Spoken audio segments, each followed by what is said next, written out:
Oh my goodness. Good morning, good afternoon. Whatever it is for you, I hope you're having a fantastic day. My name is Zach Schomler. This is actually episode 650 of Strong Opinion Sports. And Wow. joining me today is my good friend, Nathan Hawthorne. Nathan, how are you? I'm doing great today. Feels great. The sun's shining. It's a beautiful day. I've got zero complaints. Other than maybe an hour worth of technical difficulties figuring out how to record. Yeah, we got it. We had a few different chords, a few different ports. At the end of the day, we were resilient and we figured it out. Yeah, in fairness to you, you just moved to the Bay Area. So like I would think I lost a bunch of shit and I moved 3 floors in the same building. So like I can't even imagine actually moving, that many miles south. It'd Yeah, be a you, lot. you know when you start packing up all the chords, you forget what chord went to what. They're in different places, so it took us a minute to get exactly what we needed. First of all, it's cool. I didn't even realize I'm an idiot. I sat down and was like penciling out what the show's going to look like today, and I was like, oh yeah, it's episode 650. And I was actually, believe it or not, was going to record something last night, but I was dead tired from work. I'm like, no, I'm going to bed. That would have been 650. Instead, this is 650, and it's kind of fitting because I got a special guest for like the special episode. It's actually kind of serendipitous. It worked out pretty well. I want to introduce you. I think you've been on the show before. Some people will know you, some people won't. Um, I'm gonna let you speak to your own working career. I'm not gonna. I don't want to throw you under the bus. I don't want to say anything that you can't say. What I will say is you're pretty well qualified to talk about sports, given what you've done for a living. You did play Division I football. We go way back. We played against each other in high school football. Yes, we I did. think we first met when we were like sophomores in high school, actually, at Park Rose High School at a football camp. Is that accurate? Yeah, that's right. That was the Barton Football Academy, I want to say. It was that no, that was with John Charles, and that's the camp that That was changed my John life. Charles. That's right. Dude, Yes. that is when I met the coaches that I would end up playing for at Skyview. So like it really that little camp was what kicked off my entire it like changed my entire life actually. Like I wouldn't have ever moved to Vancouver. I would have never played college football if I hadn't been to that camp and met you and met John Charles. I would probably not even be talking about football right now, making money doing it. Like seriously, that 1 week camp at Park Rose High School changed my entire life. It's crazy. Yeah, it was a great time. You're just Um, so again, you play Division I football receiver. I think you're pretty well qualified to talk about football. Do you want to talk about what you do for a living, or even your past job? I don't know if you want to talk about what we do now, but we could maybe mention what you did before. yeah, But also, sure. if you don't want to, you don't have to. You feel comfortable, whatever you want to disclose. Yeah, out here we speak honestly on Strong Opinion Sports. After my football career, I actually hated football for a couple of years. Did not want to watch it, did not want to stay up with the news, and my previous job ended up reconnecting me with football in a really positive way. I was able to understand that you can impact the game of football in a different way. So I went from playing the game of football to changing and helping mold the landscape of football via marketing.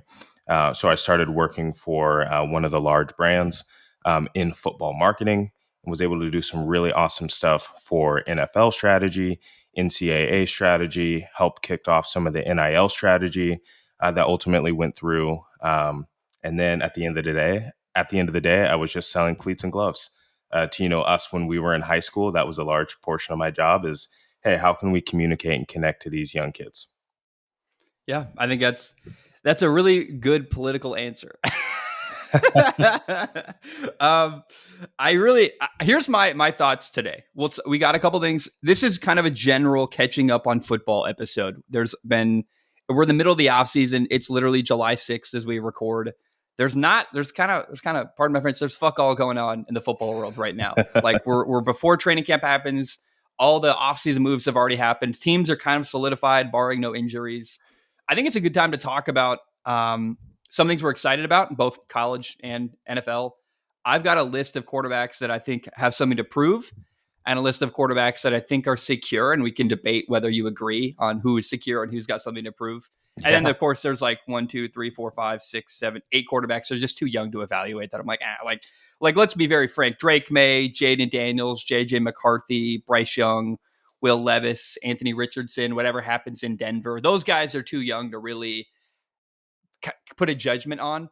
I actually did put CJ Stroud on that list of too young, but then I added him to my secure quarterbacks list because I think, frankly, he's earned the right to be secure, and like he's already proven himself, in my opinion. Would you agree on that?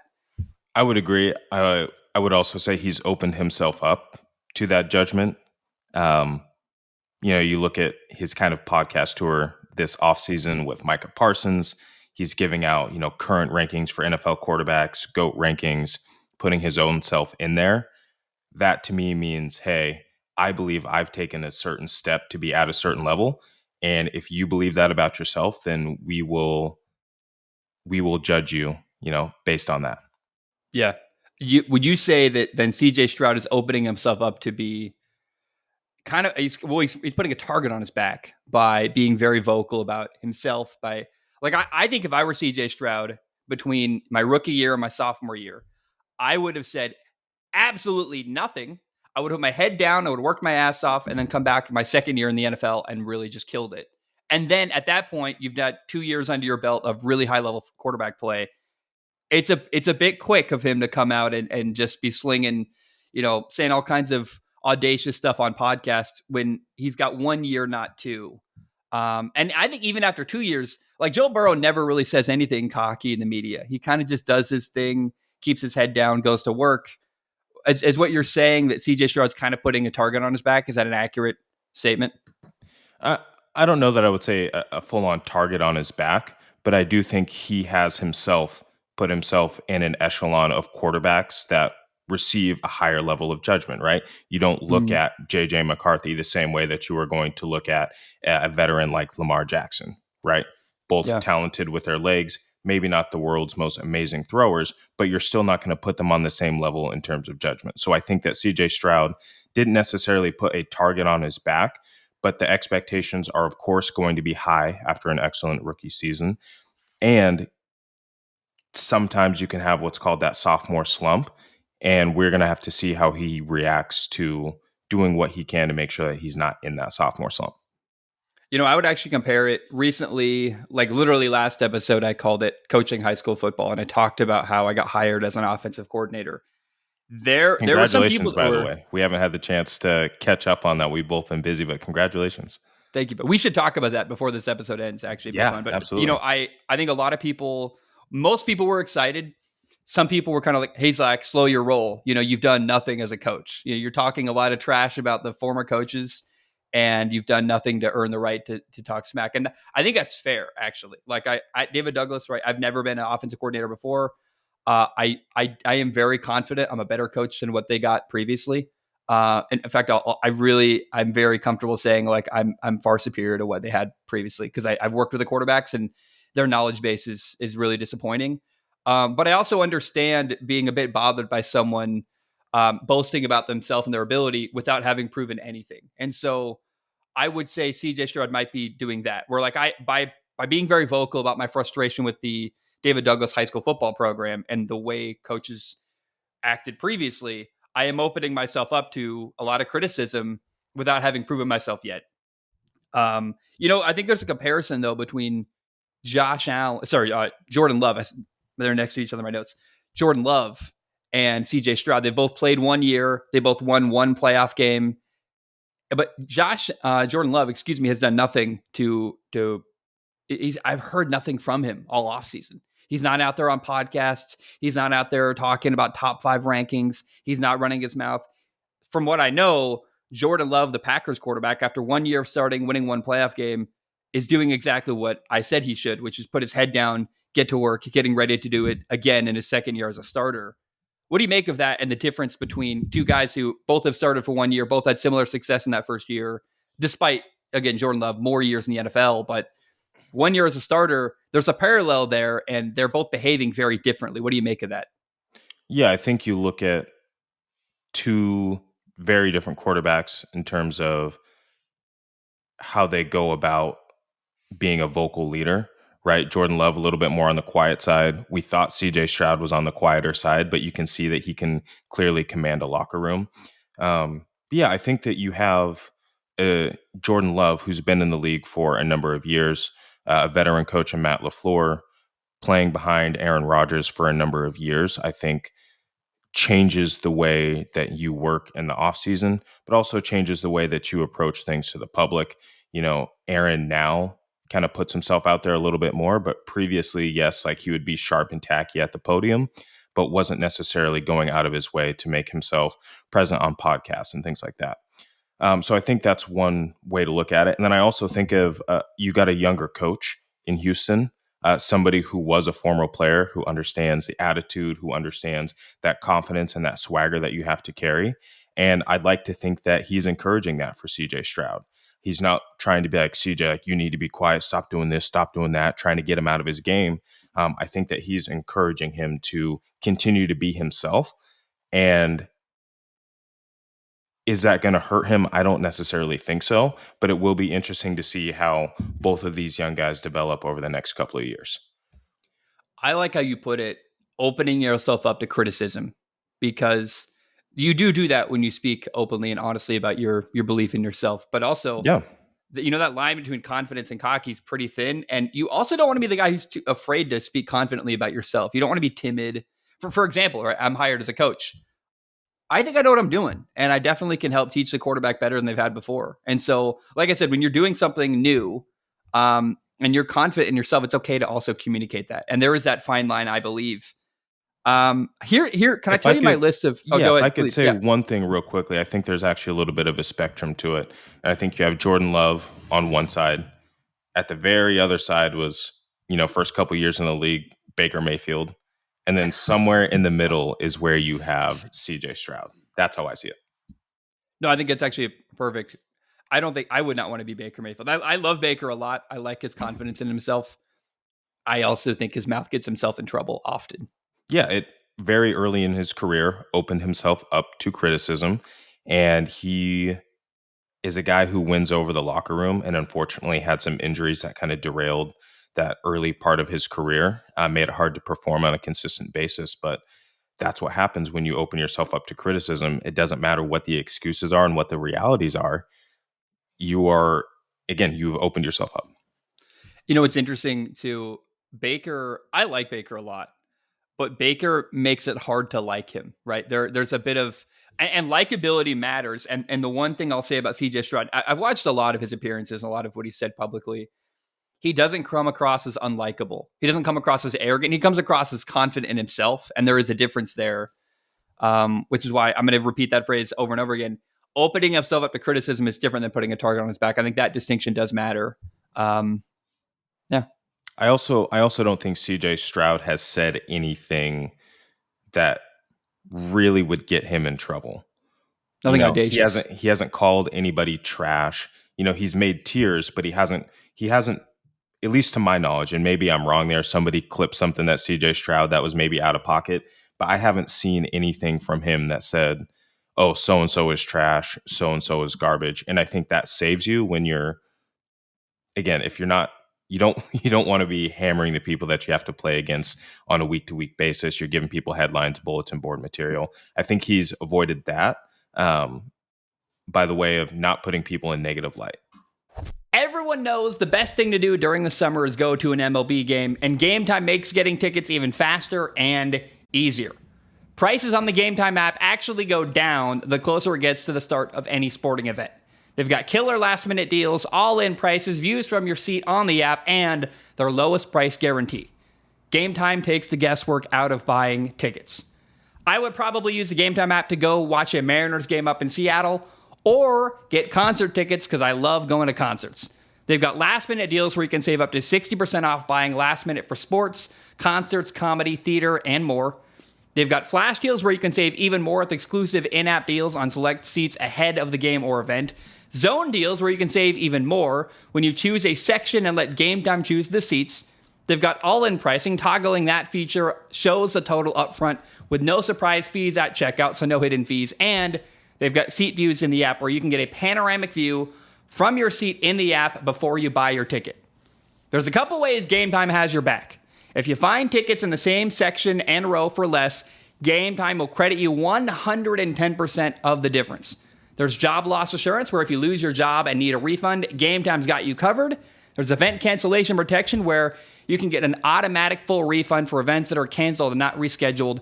and there are 24-hour return guarantees. So you can return your tickets within 24 hours from the time of purchase for a full credit to your Game Time account. No questions asked. Download the Game Time app, create an account, and use code CLNS for $20 off your first purchase. Terms apply. Again, create an account and redeem with the code CLNS for $20 off your first purchase. Terms apply. Download Game Time today. Last minute tickets, lowest price guaranteed. I've got a list of quarterbacks with something to prove. A list of quarterbacks I would call secure. I want to tell you my secure quarterbacks first. Okay. Let me know if there's any that stand out to you as like, Zach, are you sure that guy's secure? So my list of secure quarterbacks, and we can figure out how we define that, but basically they're fine. They're going into this year comfortable. They're the quarterback. There's confidence they're going to be the quarterback this year and probably the year after. I've got Aaron Rodgers, and this year and year after is depending on his age, obviously. But Aaron Rodgers is secure. Patrick Mahomes, Jared Goff, Lamar Jackson, Joe Burrow, Justin Herbert, Josh Allen, CJ Stroud, Matthew Stafford, Jordan Love, the Packers quarterback, and then I would also have Brock Purdy, the 49ers quarterback, as one of my secure quarterbacks. Do any of those names stand out to you as, it's a bit of a stretch? I think the two names, as far as security, I would be concerned about is number one, Matthew Stafford. Okay. That's given his age and his injury history and the fact that the Rams tried to restructure his contract to move on from him. Yep. Right. And then let's be clear, I'm not anti-Brock Purdy. I think he's an excellent athlete and an excellent quarterback. But if you have another season where you get to the NFC Championship, or you make it to the playoffs and you just can't quite get over that hump despite the talent, something isn't quite right. And then you can look at maybe it's Kyle Shanahan, maybe it's Brock Purdy, maybe it's XYZ number of things, right? You could make the argument if Greenlaw didn't rupture his Achilles, that Super Bowl changes, right? So for those reasons, I really don't think Brock is on that secure side. If the Bengals didn't pay Joe Burrow so much money, I don't think he would be on the secure side either. Outside of that second season, he hasn't been healthy and they haven't been able to win games because of that. And I think you start to look at how much you're paying somebody and what you're ultimately getting out of it. And that's really, really hard to stomach. So if you have another year where Joe Burrow's in and out because of a shoulder injury or another calf strain, or it turns out to be his ankle, like all these things start to stack up, then maybe you look at Jake Browning, bridge quarterback, and cutting. Isn't he the highest paid quarterback of all time right now? Yeah. Yeah. It's him, or it might actually be Trevor Lawrence right now. It might be now that Trevor Lawrence is the highest paid quarterback on a yearly basis once his new contract kicks in, which, by the way, that's crazy to me. Can I say this about Brock Purdy? And a lot of people, like, stats aren't everything, but it's really hard for me to look at Brock Purdy as insecure when he's paid the little amount he is. As long as he's a great value, he's going to be a 49er. He was fifth in passing yards with 4,280. That's above Patrick Mahomes last year. He had 31 passing touchdowns and 11 interceptions. So more touchdowns and fewer interceptions than the man Patrick Mahomes. Granted, the weapons they had to work with are vastly different. But to me, it's hard to be top 5 in passing yards. There's only one quarterback that even is in that conversation, top 5, where I go, I'm still not, I don't think he's secure. We'll talk about that one person. He's kind of an anomaly. But to me, Brock Purdy, given the price, he's got to be secure because he's a tremendous value. What he brings to the table, his production level, and then the price he brings to the 49ers is like, how can he not be the guy, and the plan for him to be the guy for a long time? And now that there's a caveat there. I would never make Brock Purdy the highest paid quarterback in the NFL. I wouldn't give him some insane $200 million contract. I think I'd give him $150 million. That's pushing it. I'd rather give him $100 million. But that's just because the quarterback market's insane. That's me being honest and realistic. But I think that as long as he's a good value, $20 million a year to the team, he's way less than that right now. Brock Purdy is secure in my book. I look at the 3-game stretch. That was, what was it, late October, early November, where they dropped 3 games. You had injuries to Deebo Samuel, Trent Williams. I can't remember who else on the defense. And you had a banged up Christian McCaffrey. Couldn't find a way to win those games. You could talk about, missed field goals, this, that, and the other. But at the end of the day, dropping 3 games just because a couple of guys are hurt at the all pro level. Like, yes, again, tremendous value when everybody's healthy. But when people aren't healthy, we know that the NFL is a game of attrition. You look at the way the Miami Dolphins sputtered at the end of the season. You look at the Jacksonville Jaguars. There's You need to be able to stay healthy. And he needs those ideal conditions to continue to excel. Again, you're absolutely right. Great value at $20 million. I wouldn't mind paying him either. But if you are trying to win a Super Bowl, that window is going to close for a lot of Mm. guys. You're going to start owing a lot of people money. And then you got Shanahan and Lynch. They're getting pressure from the top down to be like, hey, we need to win one. This team has been way too talented for too many years for us not to have one.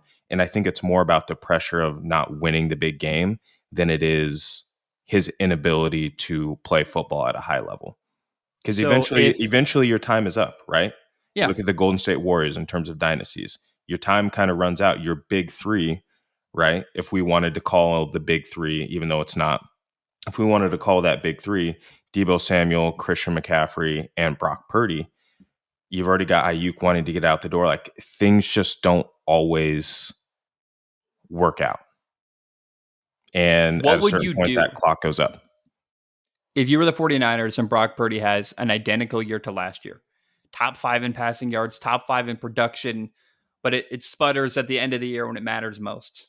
What do you do? Because here's my question about that. You're not going to have a high draft pick. Are you going to spend a lot of money in free agency to go get a quarterback? Maybe a Matthew Stafford is available. Maybe it's a I don't even know who would be out there. Possible maybe Dak Prescott's available. Something like that. Like, are you spending a lot of money in free agency? Are you trying to move up in the draft? Like, how are you finding a replacement to Brock Purdy if you are the 49ers? That's the problem here, right? Is it's not realistic to replace him because they're going to be really good. They're not going to have a high draft pick. It's either overpay Brock Purdy, who you know does good stuff and is getting you so close every year, or you overpay a guy like Dak Prescott to leave the Dallas Cowboys or something, right? There's just not a realistic replacement for Brock Purdy, in my opinion.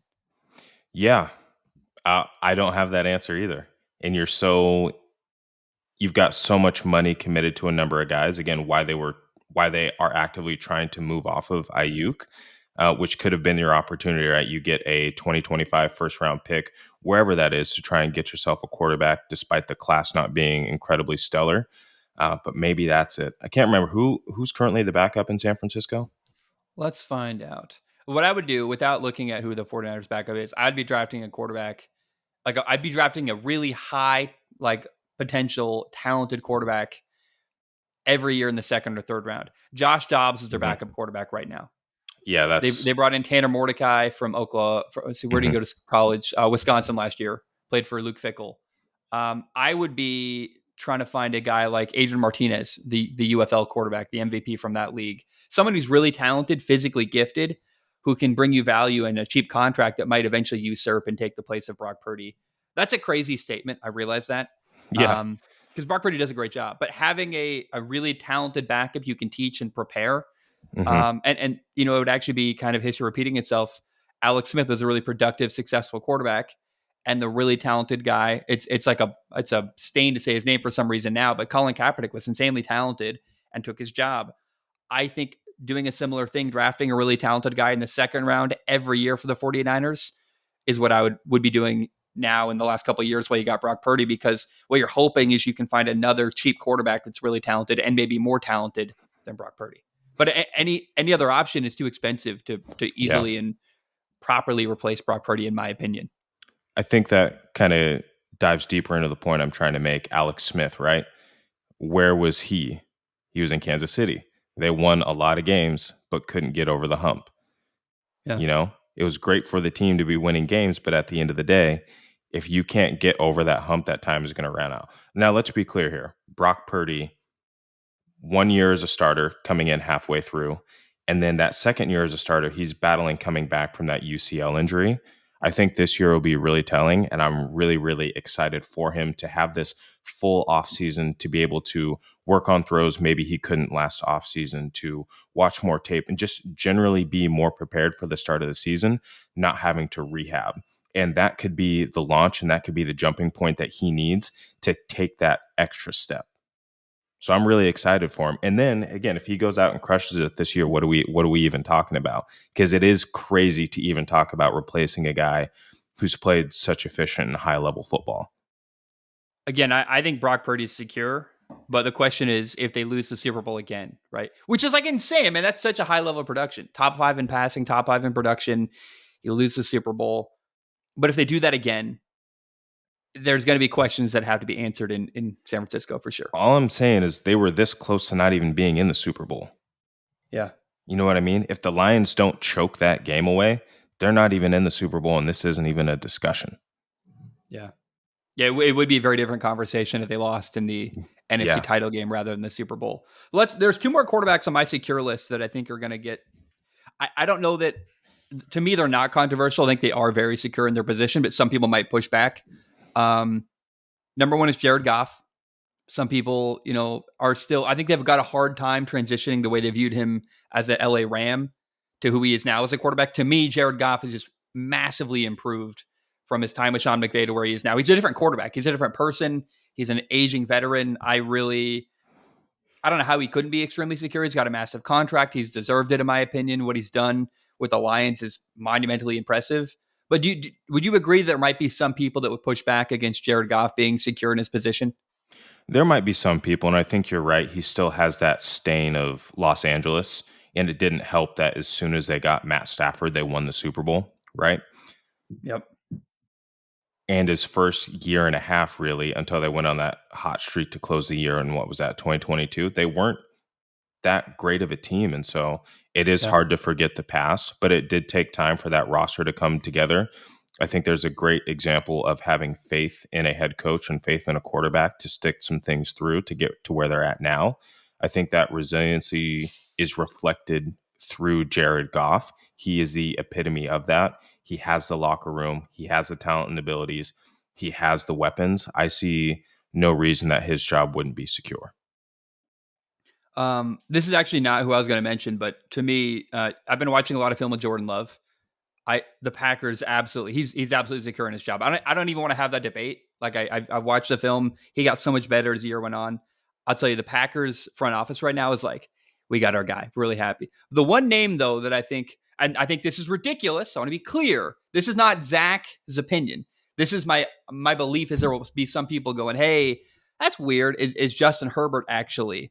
And to anyone who doubts Justin Herbert's security or questions him, I'd say, well, look at the coaching staff he had. And I think this year he's going to have a much better, superior coach, Jim Harbaugh.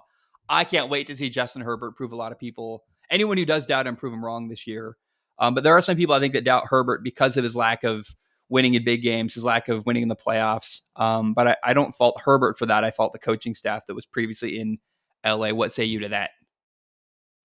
Yeah, I think you can level up a lot of things to the coaching staff and just the overall health of that roster over the last 3 years, both on the defensive and offensive side of the ball. His two best receivers couldn't consistently be on the field. Austin Eckler, the last year and a half, kind of struggled with some injuries.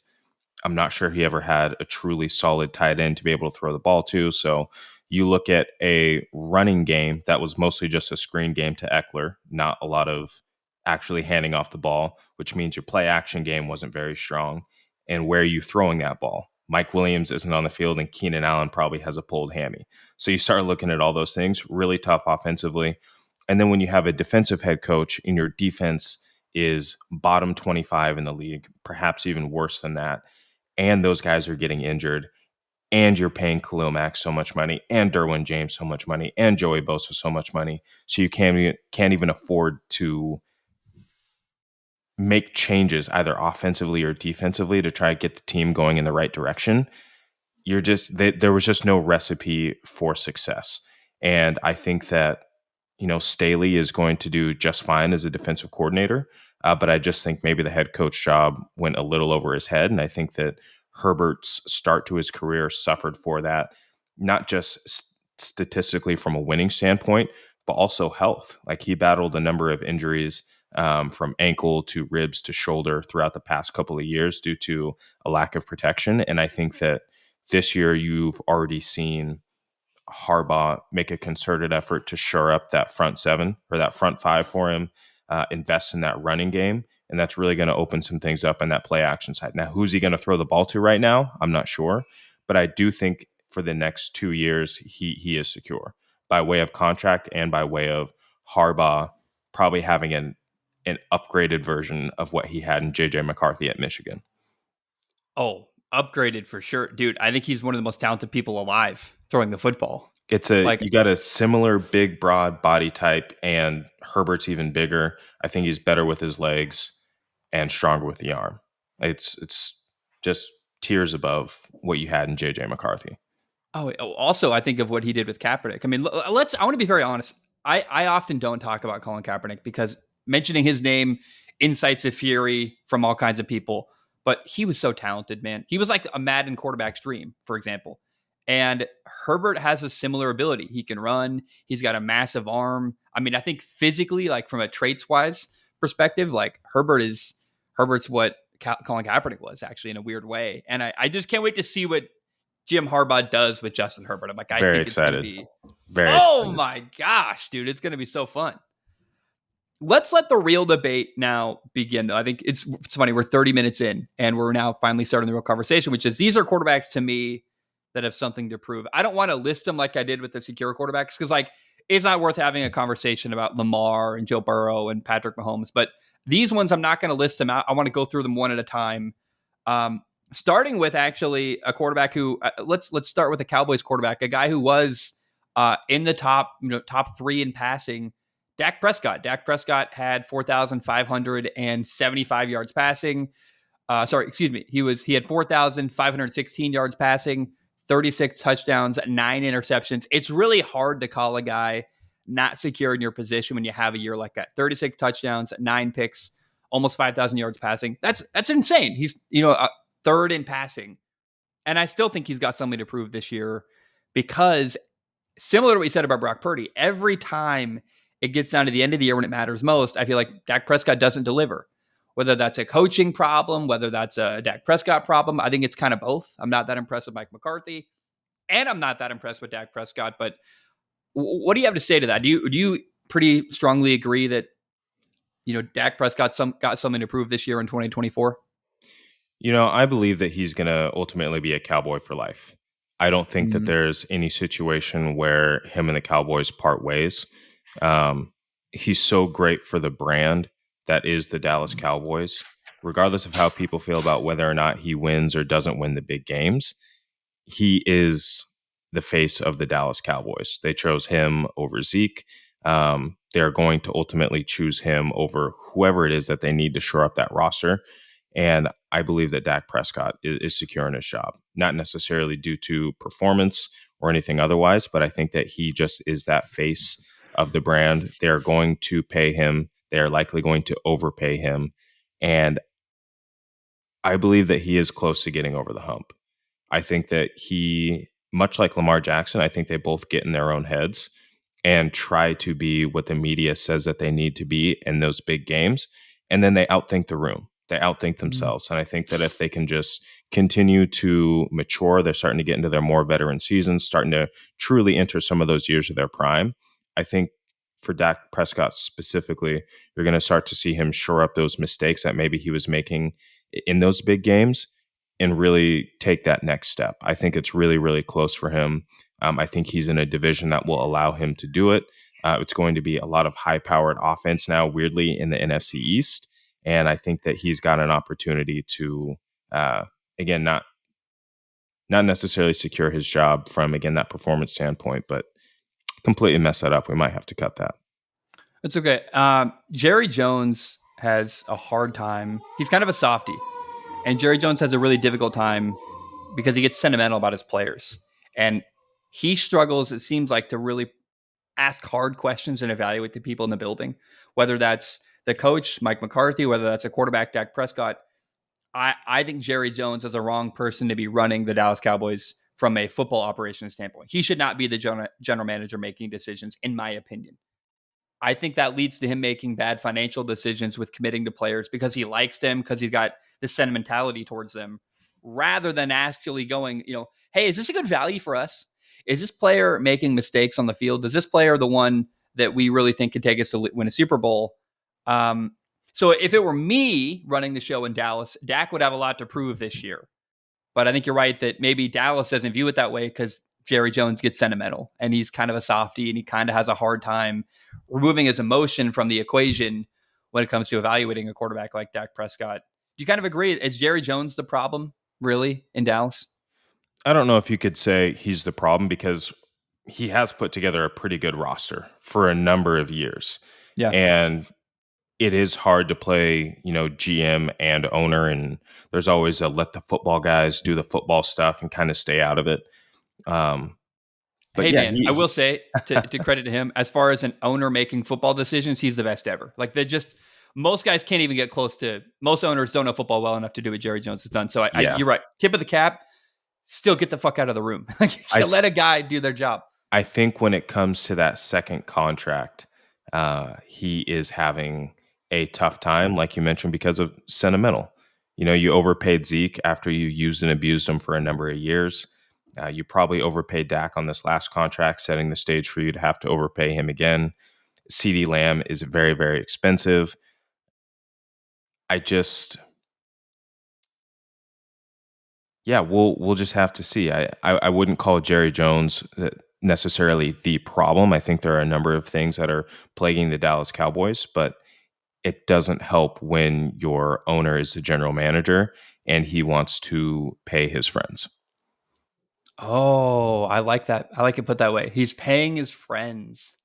Yeah, and I watched recently the show. I forget what it's called. It's on Netflix about the Dallas Cowboys cheerleader group. What a show, dude. What a weird, like, I couldn't, I ended up just fast forwarding because I learned that there's this one beautiful cheerleader whose fiance, you're like, I can't believe that's the guy she's getting married to. You're like, you look at how he looks physically, but then I wanted to hate him, and then he's like the sweetest guy ever, and you're like, oh, he really just loves his like future wife. I'm like, damn it, I can't even hate him. So I like fast forwarded through 4 episodes to get to that point, and then I couldn't even be like that upset. So I ended up just being a shallow dick. But that show was a weird insight into that whole franchise, how they operate. And it's so family driven. And also, like, they've had the same people there for 30 years. I mean, it's really interesting how it seems like they're not updating with the times. And look, maybe that's just the cheerleading wing of the Dallas Cowboys, but I would imagine that same attitude. We got the same people since 1988. I would imagine that's kind of widely spread throughout the entire football building. I just wonder if that plays a role too in this whole thing of Jerry's got his friends. He's got a hard time moving on from people that maybe aren't performing well enough. It's interesting to me. Can we switch to a quarterback, another guy who I think is wildly overpaid? Do you want yeah, to? yeah, let's see it. Let's hear it. And this paycheck makes sense to me in that I think it's actually the team getting ahead of it. A quarterback was recently paid a ton of money, and I think it's the team betting on, hey, he's going to have a great year in 2024. If we wait till 2025 to give him a new contract, it's going to be way more expensive because he's going to earn way more money with how he plays. So maybe it's the team saying, we believe in our guy. Let's pay him now before he gets wildly expensive. But Trevor Lawrence just signed a massive contract as a Jaguars quarterback.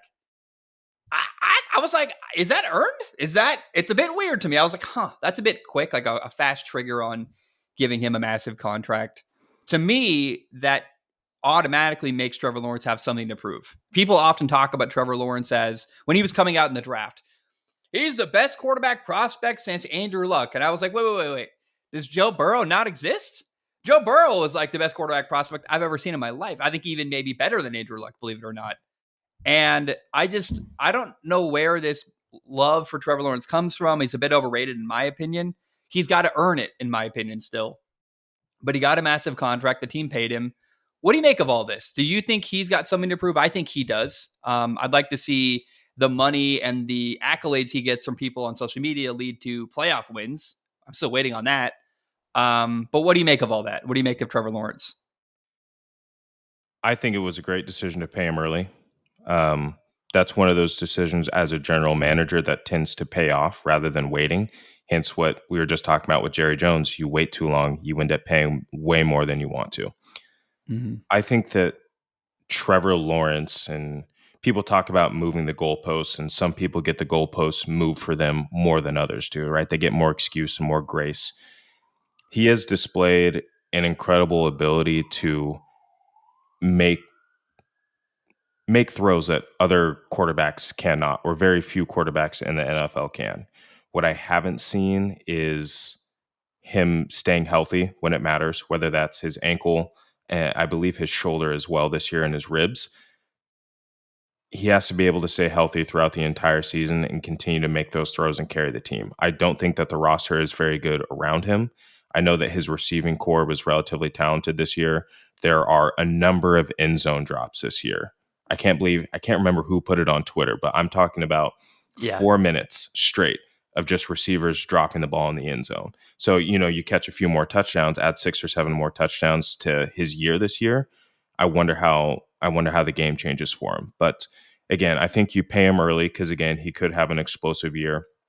Um, it sets up Doug Peterson to help build a strong roster around him, continuing to build a strong roster around him. And then like you just continue to see that raw talent that we all saw at Clemson and when he was coming through the draft process, and you allow that to flourish. He lost that first year to Urban Meyer. We don't even need to talk about it. Second year, they were in the playoffs, and they were a couple plays away from going to the division round, right? Because they were wild No, they card. did. So they won. Remember, that's a game where they were down. See, this is the problem with this victory. He's got one playoff win, and it was really, in my opinion, the Chargers choking, Right. not the Jaguars winning. The Chargers had this massive lead. I believe it was like 31-0 at halftime. Let me look it up. It And I was remember something being like, "Oh ridiculous. wow, that's crazy." And then they just fumbled the lead. So it was at one point it was 24-0, 27-0. The Chargers had the lead. Yeah.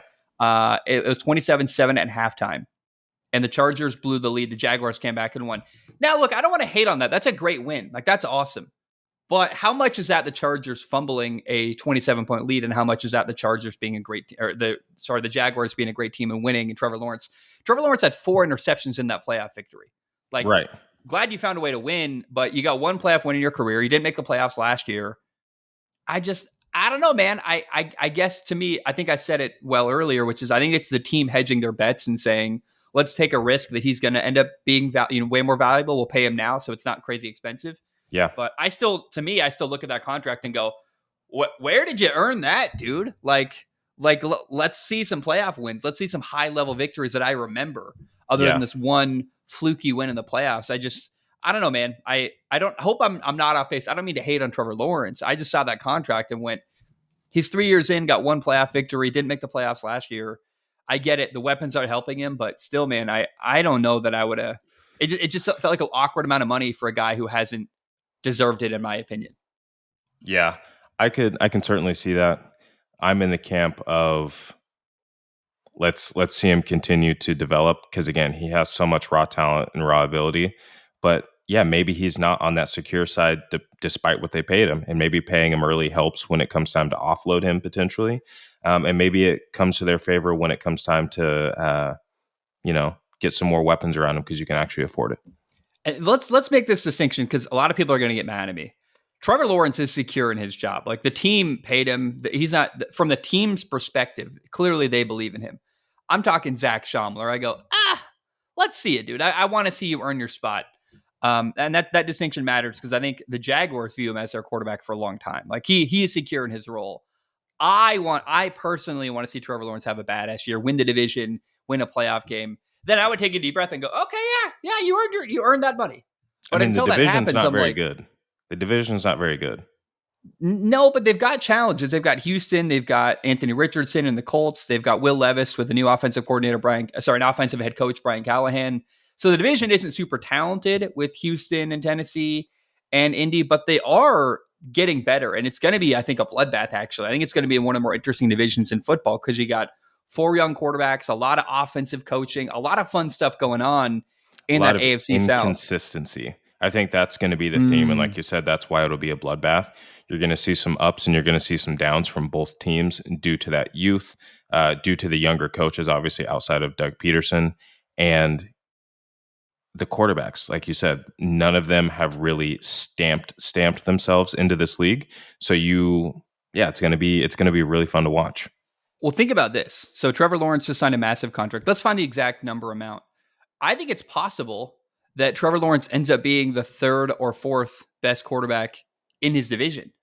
Anthony Richardson's going to be a dude. I really believe in him. He's a stud. He's physically gifted. I really believe in him. CJ Stroud's awesome.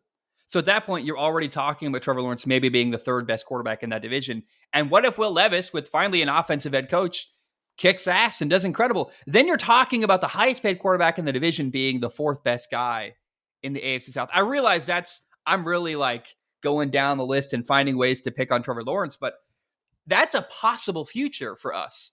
And then that amount of money he's making makes you go like, really? That's crazy. Let's find the contract amount.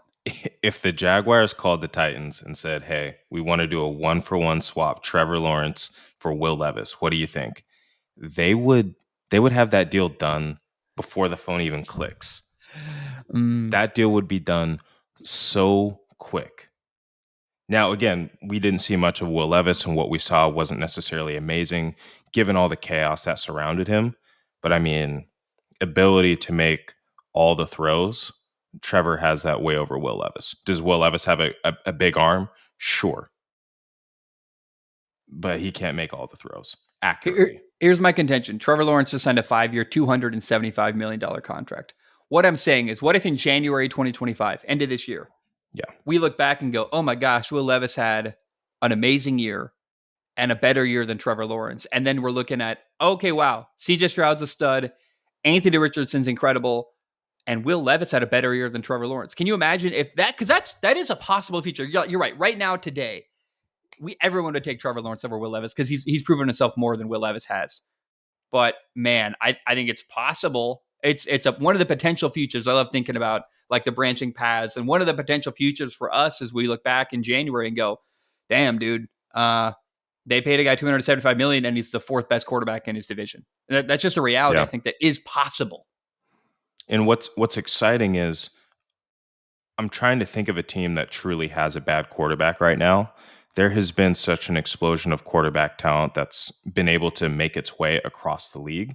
And so while there are still a couple teams that don't have a lot of quarterback talent, you're seeing a division that historically wasn't very great.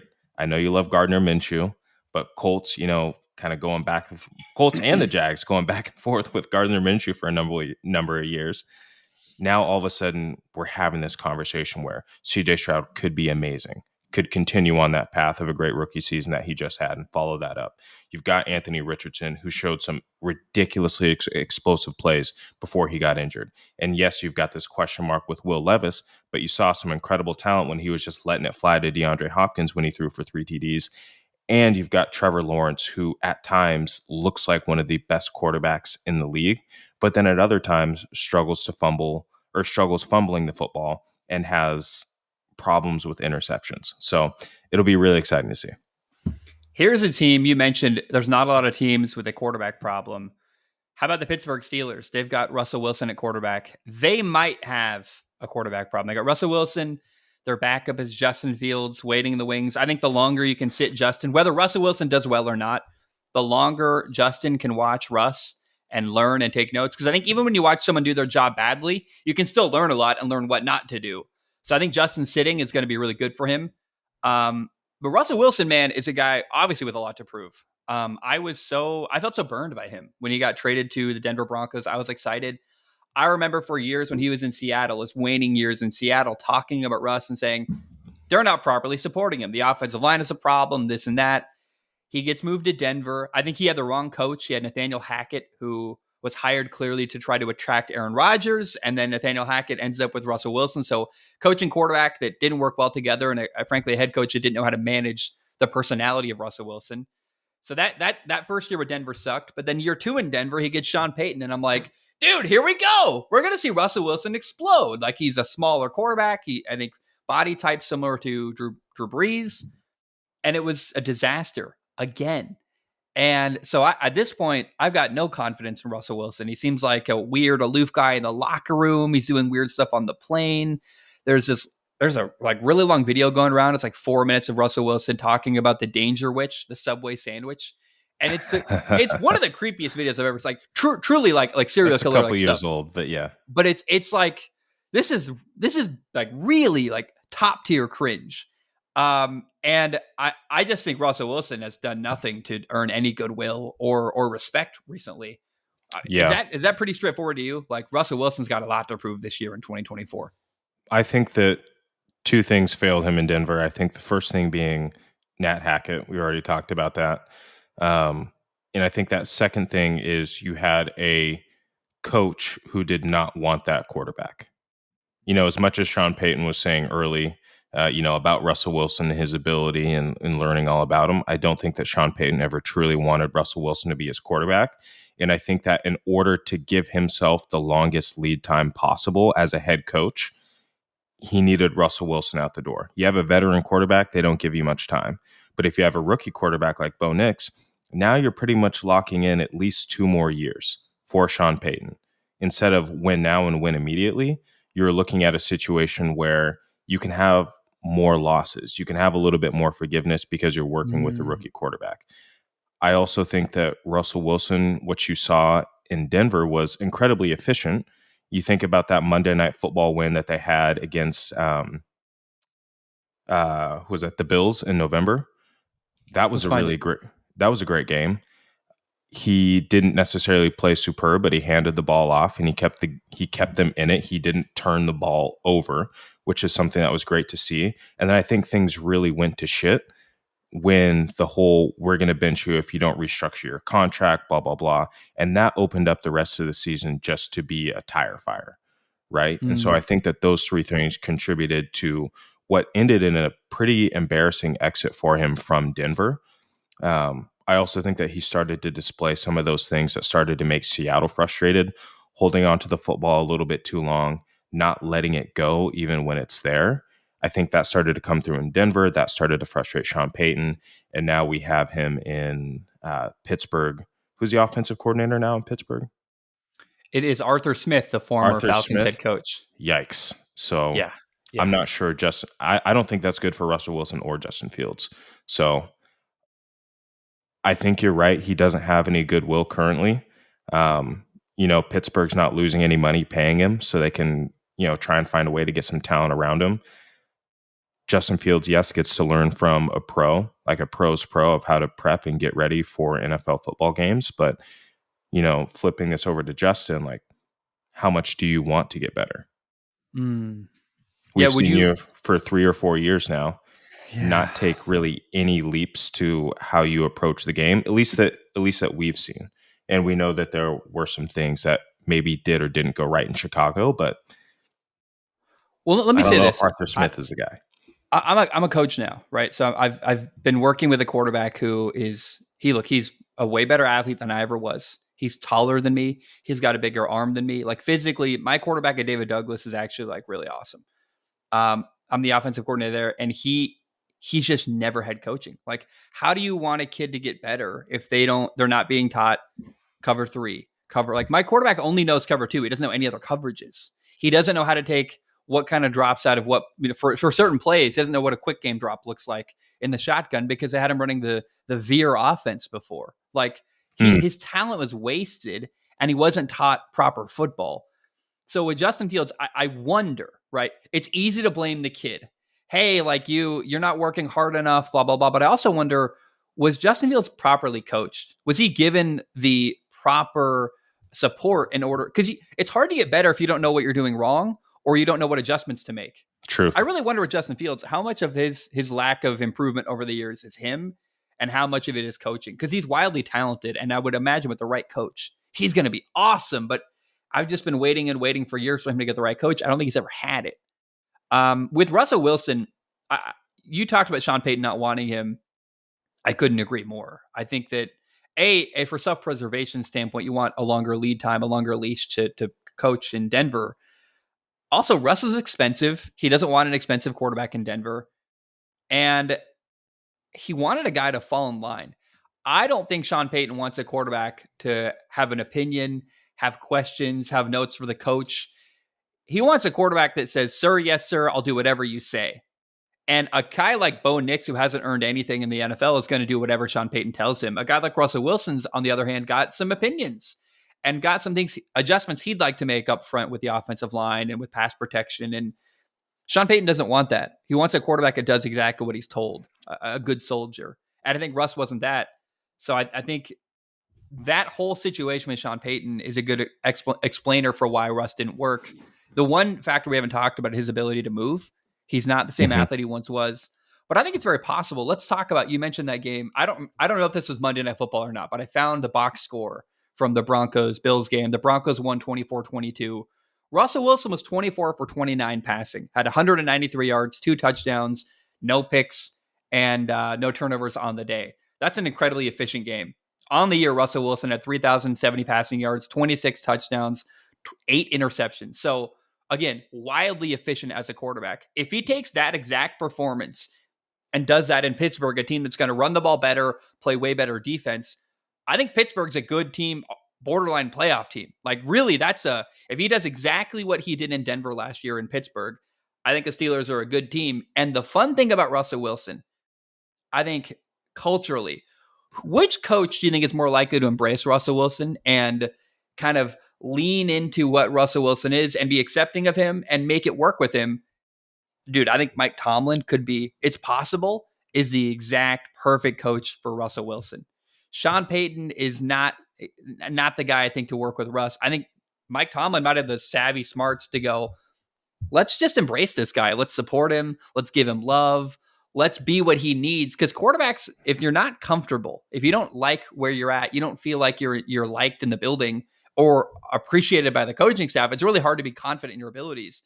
I think Mike Tomlin might really embrace Russell Wilson. And it's possible one of the potential futures is that goes really, really well, actually. And they are a playoff team. They win a wild card game. I think that's a possible future for Pittsburgh. So while Russ has got a lot to prove, as you look at the past and you analyze and really take a forensic look at what went down in Denver, what they've got situation-wise in Pittsburgh, it's possible it goes well, actually. And then, Yeah. if I may, sorry to not go on a tangent, but there's one more piece. It's Arthur Smith in Pittsburgh, the offensive coordinator. I hate the guy, dude. He made me want to rip my eyeballs out in Atlanta. The question is, though, hey, he was a terrible head coach and did a bad job running the offense, but maybe he just had too much responsibility. Maybe he had he had a hard time effectively designing and running the offense when he had so much more responsibility as a head coach. Maybe Arthur Smith is just made to be an offensive coordinator. Maybe that's all he can handle. That's with less on his plate. Maybe he'll do a better job. I'm gonna hit you with a question real quick. Where did Please do. Arthur Smith come from before Atlanta? So this is the problem. This is the He was the big offensive problem. coordinator where? Tennessee. And what did they do? Ran the football. They said, "Here, Derek, take the ball, run us to victory," and then play action with Tannehill over the top. So I don't give him any credit, respectfully. Now, could that offense though? And you had Bijan Robinson, right, for that last year, and you had AJ. Was it AJ Terrell? Not AJ Terrell. That's the corner. That's the corner. You're thinking Drake London, Kyle Pitts. No, I'm talking about the other running back. Oh, I can't believe I'm blanking on his name. Yeah, what is his name? I know it's in the tip of my tongue. Kid went to BYU. He's got a cool name. Let me find it. Where is the Falcons? Oh man, what is that running back's name? Tyler Algier. Tyler Algier, yes. You know, I'm really pissed. I loaded the Falcons running roster, backs, and I got the name. Yeah, you couldn't run the football. You didn't do what made your identity in Tennessee. You didn't run the football hard-nosed downhill and then run play action. So you tried to create a different I don't know. I'm just back to what you were saying with the whole situation in Pittsburgh with Arthur Smith. I'm in line with you that I don't think Arthur Smith is going to be able to turn around that offense in Pittsburgh. Here's the question, and it's worth pushing back a little bit. Desmond Ridder was the quarterback. A decision was made to go with the young guy, Desmond Ridder. Oh, yeah, I guess back in Atlanta. Atlanta, they went with Desmond Ridder, and he was fucking awful. Like, he was just not up to par in the NFL. And you mentioned Ryan Tannehill, Derrick Henry. Is it possible that they can pull that off in Pittsburgh with Najee Harris, Jalen Warren, running the ball a ton, having Russell Wilson, Russell Wilson's deep ball is beautiful. They've got Cordarrelle Patterson as their third running back, a guy who's really, really capable. They've got LaMichael Pirine. About 8 years too late. But my point is they've got a lot of talented athletes, actually. George Pickens, Van Jefferson, Roman Wilson, running backs, Najee Harris, Jalen Warren, Cordarrelle Patterson, LaMichael Pirine. They're going to run the ball a ton. They're going to take deep shots to George Pickens and Van Jefferson. I think you could see an offense similar to what the Titans did with Derrick Henry and Ryan Tannehill. They don't need Russ to carry the offense. They've got a great defense. They're going to run the ball a ton. And the one thing Russ does really well, he's always done well, the moon ball, dude. He puts it high and deep, lets guys run under it. I think play action with Russ is going to be, that's going to be a fun, I don't know if it's going to work. It's going to be a fun case study to like analyze early in the year. Is this working or not? Right. And I'd like to ask a question also about the beginning of the year and the start for the season. You've got, and this goes back to the coaching contrast, right? You had this really raw and real Sean Payton versus a very political correct Russell Wilson. Now, Russell Wilson is going to a coach, Mike Tomlin, who is famous for being incredibly politically correct at the mic and the way he talks and things of that nature, right? So now you're going to have two guys. If things aren't going great to start the season, you're going to have Mike Tomlin and you're going to have Russell Wilson both speaking in code at the podium. Are they going to be taking subtle shots at one another if things aren't going right? I know that Mike Tomlin focuses really hard on that defensive side of the football, so that's going to help alleviate some of that pressure. But I'm interested to see if the dynamic of how they both are in terms of being great at the mic is a benefit to them, or if it's going to be something that doesn't necessarily rip the team apart, but does create a rift because they can both so subtly insult each other. And I'm interested to see how that dance plays out. The personalities. So what you're saying is I should watch every single Pittsburgh Steelers press conference and deeply analyze them this offseason. Overanalyze them. Oh, that'll be fun content to make, dude. Also, again, you're talking about the receiving core. So you got George Pickens. I'm not sure what his route tree abilities look like. Jefferson. I can speak to that. He's a guy you get over the top, dude. George Pickens wins vertically all the time. Van Jefferson, we saw him for a number of years as a fourth option with the Rams. Not sure what he's going to really be able to do for Pittsburgh. And Roman Wilson, I actually am excited about. I thought he was an excellent receiver coming out of Michigan. I would say he's going to be more like Tyler Lockett for Russell Wilson than George Pickens is going to be like DK Metcalf. If we're talking like a 1-to-1 Seattle with Russ to Pittsburgh with Russ, I think that's what you're going to see is Roman Wilson be his go-to guy. Was it Hines Ward, that legendary receiver for the Pittsburgh Steelers? He was one of them, yes. Could Roman Wilson be kind of like that? Different body types, different style of player. Oh man, I was hoping. They're both from Hawaii. They're both got that connection. The schedule in Pittsburgh. Their first two games they play. Believe it or not, this is amazing. It's like unbelievable. Game one at game one on the road at Atlanta against Arthur Smith's former team. So that's already really fun. And then the second game is at Denver. So their first two games are on the road against places that the people on the offensive side of the ball in Pittsburgh have deep connections to. Arthur Smith's former team, then Russell Wilson's former team on the road for both games. Cannot wait, dude. It's going to be amazing television these first 2 weeks in Pittsburgh. And then, by the way, week 5, they play Dallas in Pittsburgh. So, like, the first 5 games for the Steelers are just wildly interesting and entertaining. I can't wait for actually the Steelers season this year. It's going to be so fun to watch and take notes about and analyze. You got to tip the cap. You got to tip the cap to the NFL. Every year, they are so great at utilizing some of those storylines from the previous year and getting you engaged in the season right away. They don't wait until Thanksgiving to give you that matchup. They don't wait until now what they're doing on Christmas Day to give you that matchup. They say, hey, we're going to start the season right where we left off. We're going to give you Chiefs Bengals early. We're going to give you Chiefs Eagles early. We're going to give you Steelers Falcons, Steelers Broncos. We're going to let those storylines that started to permeate, we're going to bring them out right away.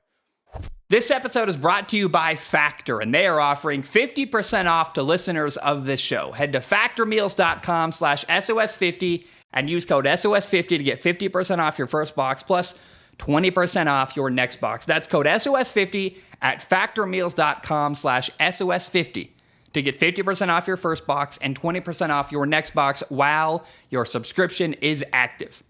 Factor is a meal kit service. They send you ready-to-eat meals. They're easy to prepare. They showed up in a box. You put the meal kits in the fridge, and when you want food, you go to the fridge, you pick up the food, you heat it up, and in about 2 minutes, you've got a restaurant-quality meal ready to go. They've got never-frozen, high-quality ingredients, and compared to all the other options you can have for a quick and easy meal, I would say Factor is the best. I also think it's really interesting. There's a ton of different ways you can customize your order. Maybe you're on a diet and trying to cut calories. There are low calorie options. Factor can meet you wherever you are. You can customize it however you want. They've got calorie smart options, keto diet options, protein plus, vegan or veggie diets. They can meet you where you want to be. Maybe you just want a good meal, though, that doesn't take 30 minutes to an hour out of your life to prepare. Like for me, I work in HVAC. It's incredibly busy right now. This time of year, end of July, early August, it is like my Super Bowl in the HVAC world. I'm incredibly busy. So for me, it's really valuable to go to my fridge and have a ready-to-eat meal there waiting for me. You pull it out, you put it in the microwave, and in 2 or 3 minutes later, I've got a restaurant-quality meal ready to go. It saved me a ton of time. Factor is also way cheaper and better for you than other options. You've got 50% off with code SOS50, and compared to takeout or delivery, guys, those prices are not as good compared to Factor, and the food is not going to be as good for you. Again, if you want a high-quality meal quickly, I recommend Factor. Go to factormeals.com/SOS50 and use code SOS50 to get 50% off your first box and 20% off your next box while your subscription is active. That's code SOS50 at factormeals.com/SOS50 to get 50% off your first box and 20% off your next box while your subscription is active. Let's move on to Daniel Jones, if we may. Like, I think that we've really rounded out the Steelers conversation. Yeah, there's not a lot to say. Dude, I watched the Hard Knocks in-season episode with my girlfriend, actually. Dude, it was crazy. I walked out of a phone call from my bedroom. Molly is watching Hard Knocks in my living room. I'm like, you don't even like football. She's like, it looks really good. I love football documentaries. I was like, who am I? What is my life? I'm so happy. But her take on Daniel Jones was like, that's a boring finance dude. Like, that's a guy who has no personality. I can't imagine following him in a locker room. It was interesting to hear my girlfriend, who's not very well versed in football, heavily criticize Daniel Jones as like the most boring finance dude ever. And it's so true. I never thought about it that way, but like, he's the least compelling personality I think I've ever seen. It's like, it's so interesting that's the quarterback in New York, on top of heavily injury prone, makes a ton of money. I could not be more skeptical of Daniel Jones. It's clear, even from watching the Hard Knocks episode, which is heavily edited with lots of time to make changes and cut stuff out. Even the Giants are very skeptical of Daniel Jones. They're like, he's got an injury history. We want to support him as best we can, but we're trying to get a backup quarterback to maybe give us more options. It's interesting, like they're locked into that contract. What are your thoughts, high level, on Daniel Jones in New York? I was never bought in on Daniel Jones from the jump. That's just how I felt personally with his ability to throw the football coming out of Duke, correct? Yep. If you're inaccurate in college, you're likely going to be inaccurate in the NFL. You might make minor improvements, but that says something, A, about your processing, or B, about your mechanics and ability to accurately deliver the football. And we haven't seen that change. I mean, you forced Darren Waller to retire. He's already done with you. From my seat, I think that, and now this might be reading into it too much, but this could very well be a hit piece. This Hard Knocks off season. Why number one would you let them into your locker room for the off season? It's not like Hard Knocks in season where each team has to do it and there's a level of obligation. Why would you let them in for the off season? And why, number two, would you allow this piece to go out that damages and does not help Daniel Jones? So you think it's the Giants positioning themselves to kind of save face, to move on from him? They say, hey, we're stuck paying this guy. We've already let go of our best offensive piece. Daniel Jones isn't going to be great throwing the football. What do we do? What's our identity? If you have a quarterback that you're paying franchise money to and you don't have an identity, that's a serious problem. So to me, they're setting Daniel Jones up for failure. Well, there's one piece that I think is worth acknowledging. In fairness, to be fair to Daniel Jones, right? I'll be the devil's advocate. The Giants gave up 85 sacks last year, 20 more than the second most team, the Carolina Panthers. Like, I believe Daniel Jones was sacked the second most in NFL history. It's really hard to play quarterback when your offensive line is constantly being mismatched and you never have the same lineup week to week, and you've got basically third string free agents playing right guard for you. It's really difficult. And I think some of that is, hey, we got to be better with calling protection. Some of that is the dudes on the offensive line just drop the ball completely. I'm not saying, look, to me, Daniel Jones still doesn't have very much potential. He's getting injured. His personality seems like a non-starter. Like that's not the guy I would lead and follow into battle at all. But he did get sacked like an insane number of times. The offensive line completely let him down. What I think is worth, what I want to ask you here is the conversation about the Giants' plan this year is they brought in Drew Lock as their backup quarterback. That's interesting to me. They brought in Malik Neighbors. They drafted him in the top 10 at LSU. What's interesting is rather than address the offensive line in that topic, they addressed the receiving core. I think that's what they needed, but I don't know if that helps create fewer sacks this year. What do you make of the plan and the way they built the team this year in New York? Why protect your quarterback if he's not going to deliver the football anyways? I mean, obviously you want to protect your quarterback and give yourself the best chance to win and set him up for success. But like I said, if your goal is not to hang on to Daniel Jones long term, get yourself a weapon in Malik Neighbors who can really do it all from a receiver standpoint, inside, outside, despite what people say about him maybe being more of a slot guy. Like the dude can do a lot and he's a freak athlete. Why invest in that offensive line side when you can bring some guys back? Everyone will be a little bit better this year. Hopefully, Brian Daboll is a great coach. Just let Daniel Jones ride this out and see if he can deliver the football. I liken it to Joe Burrow and his situation that they had in Cincinnati. They didn't fix the offensive line. They just said, let's just go get Jamar Chase and let him throw the football. So you're going to find out whether or not Daniel Jones can really let that ball loose. And maybe it's cutting it loose. I haven't seen the tape to really understand whether it was the protection or the offensive line or Daniel Jones not letting the ball go. But yeah, I just don't think that despite having signed that contract, I don't believe Daniel Jones is in their long-term plan. So they're not going to go out of their way to protect him long-term.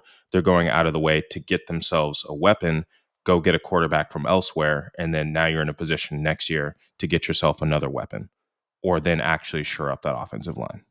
That's how I see it. It's not Malik necessarily Neighbors, football focused. It's very, putting the pieces together.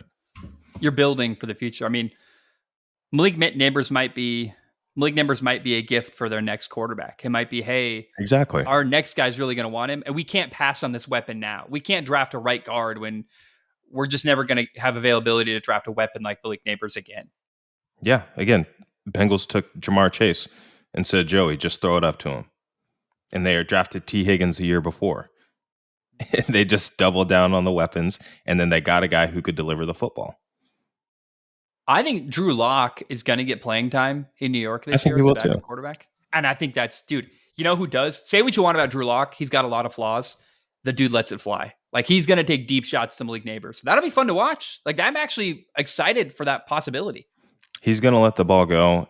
He's, to me, maybe not equally as athletic as Daniel Jones, but can still move well. Mm.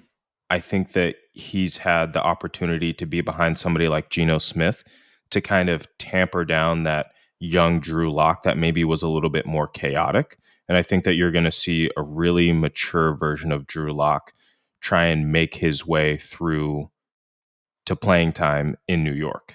And I think that's going to happen quicker than people think. Let's talk about Seattle. Geno Smith has a lot to prove, in my opinion. They made an interesting move. They brought in Sam Howell to be their new backup quarterback. A guy, Sam Howell, who was top 10 in passing. Was he top 10? He might have been 11th in passing last year. But my point is, Sam Howell put up a lot of passing yards last year in a messy, failed offense last year in Washington. Dude's got some talent, though. It's interesting. I think Seattle might view Sam Howell as their guy down the road they transition towards. Geno Smith has a new defensive head coach, Mike McDonald, and I don't know what they're going to ask of him this year in Seattle. I guess before we get into the conversation, just what are your high-level thoughts about Geno Smith? I think we saw the best of Geno Smith with Shane Waldron that first year. I think that second year, what you saw was people taking away what Geno liked. And so there were a little bit more struggles on that offensive side of the ball that started to permeate and show some frustration. I don't think Seattle ran the ball as well this most recent year as they did the previous year. I'm not really sure what to make of Seattle. I think, like you said, bringing back Geno is interesting. Having Sam Howell waiting in the wing is interesting. I'm not sure who the offensive coordinator is either, but I could tell who you. is it? Who is it? It's Ryan Grubb. our guy who he transitioned from the That's correct, Huskies. from UW. That's right. So, and what did Seattle do? Sorry, what Seattle's funny. What did the Washington Huskies do well last year? They threw the ball vertically. They had a really talented receiving core, and they took shots downfield. Well, the Vertical Seahawks deep receiving outs. core is Tyler Lockett, DK Metcalf, and Jackson Smith-Njigba. It's actually, to me, like an NFL version of what Washington did well last year. You can kind of maybe do a lot of the same stuff, taking shots downfield. The question is, how does Geno Smith fit into that? That seems like something that Sam Howell would do well, actually, is take shots and throw the ball vertically. I'm Yeah. curious about that. You might have a pass the torch situation where Gino has a bum ankle. Hey Gino, we don't need you this week. Like, we're gonna let Sam take the reins. That could be a way to do it. It could be a full on injury, or it could be, you don't have a hot start to the year. You go again. Anytime there's a new head coach, they're always looking for a chance to give themselves the most lead time. We saw Gino Mhm. struggle last year. It'd be really easy to plug in Sam Howell and just say, hey, we're going with Sam. This is a new regime in here. We're not married to Geno Smith the way the previous people were. So why not take a shot on Sam Howell? And then if things don't work out for both quarterbacks, then maybe you got to go get another one. Maybe you got to start looking at free agency. But yeah, give yourself the lead time. I think Geno has stuff to prove to himself, but I think that the NFL has already seen the best of Geno, and there's nothing that he can do to prove that he's a guy that's going to get over the hump, just because I don't think the roster's talented, number one, and I don't think he quite has that dog. Yeah, I think it could go either way, really, with Geno Smith. I mean, he's made some. I've watched some throws of his where I go like, it's unbelievable. I mean, he had a game against the Dallas Cowboys last year where I was just like, he lost that game, but he played unbelievable football. And I guess what he wasn't incredibly efficient. I just remember him making some throws that really stood out to me. I'm like, wow, that's a pro's pro. Like that's incredible timing on a throw down field into a tight window. I really wonder. Like, I think it could go either way. Like I said, I think Geno Smith could have a lot of success with Ryan Grubb. They've got a lot of receiving weapons around him, but it is also possible if they struggle, they do that kind of passing the torch move where, like you said, hey, you're hurt. Let's let you rest, and it's that quiet, subtle way to bench him. Yeah. Um, it's a situation to monitor. I don't have a lot more to say about Geno Smith. I just think it's worth mentioning. Like, Yeah. that situation's fascinating, and we'll see. I think they're putting whatever quarterback is there in Seattle, whether it's Sam Howell, Geno Smith, or maybe another guy in the future. Ryan Grubb plus Jackson Smith-Njigba, Tyler Lockett, and DK Metcalf. That's a sweet setup, and there's going to be opportunity to succeed if they get the right guy, in my opinion. I concur. Yeah. Let's talk now about, we got to do it, Kirk Cousins, the quarterback in Atlanta, the new Dirty Kurt. quarterback in Atlanta. He's got something to prove, in my opinion. He signed a massive contract. He chose not to stay in Minnesota. Then they made the wildest move. They did what's best for the, have you watched the Hard Knocks with the New York Giants at all yet? I have not. You should. It's fascinating. And Joe Shane, their general manager, said something I really respect. Joe Shane comes across kind of like a dweeby football nerd. Like, not like did he ever play football? I have no idea. But like he like his little outfits, everything. But he says something I really admire about a general manager. He said, "My job is to do what's best for the franchise, not what's best for me. I can't get into self-preservation mode. I can't try to make moves to protect me. I got to do what's best for the franchise." And I think that's what Terry Fontenot did in Atlanta. He said, "Look, we can't pass on Michael Penix Jr. I know we signed Kirk Cousins. I know we got our future quarterback, but at the same time, Michael Penix Jr. is right here, and we can't not draft him." The responsible thing, even if it hurts him, he might lose his job over that decision someday. But then it might be that after he loses his job, the next GM is happy to have Michael Penix Jr. The pressure's on Kirk, man. They've got weapons in Atlanta. Bijan Robinson, Drake London, Kyle Pitts, a lot of first-round talent. A couple guys drafted in the first round. Did you ever meet Caleb McGarry? He went to Washington. Did you ever meet him in high school? I did not meet Caleb McGarry. He went to Battleground High School, actually, briefly, before he transferred and went somewhere else. So Oh, I no met him way. a couple times. First-round pick on the offensive line. They got 2 guys drafted in the first round on the offensive line in Atlanta. 5 guys on their offense were drafted in the first round. It's ridiculous in Atlanta. They got talent there. They They've got a been bad backup for a while. quarterback, Penix Jr., sitting behind him, and Kirk Cousins has got to prove himself, in my opinion. What say you? I think Kirk definitely has to prove himself. We've seen him deliver the ball accurately and efficiently, but then again, been unable to get over that hump. I think that he was maybe plagued by a bad defense in Minnesota, or a defense that didn't help when it really mattered. That it Yeah. wasn't often that they were winning shutouts, right? So yeah, I think that in Atlanta, obviously you have something to prove. Not only did you get paid, and not only do you have great weapons, but you're coming off an Achilles injury. And speaking from personal experience, I'm over 2 years removed from having an Achilles surgery, and it still just never feels quite the same. Um, it's not that he needs his legs to be overly mobile, but yeah, you want to see Kirk be able to get over that hump. I'm rooting for him. On the flip side, Michael Penix Jr., I think he's an incredible talent, and I'd like to see him get a chance, whether that happens this year or not. At the minimum, if you're Atlanta, Kirk gets hurt or needs to sit out a couple games, you're going to put in a pros pro. And that's really quick to say about a guy like Michael Penix Jr., but you talk about a guy who loves to prepare for football, loves to play football, and loves to lead. I think that combination is going to give you a backup who is ready to go at all times. So again, yeah, it's not about that self-preservation. It's about doing what's best for the team.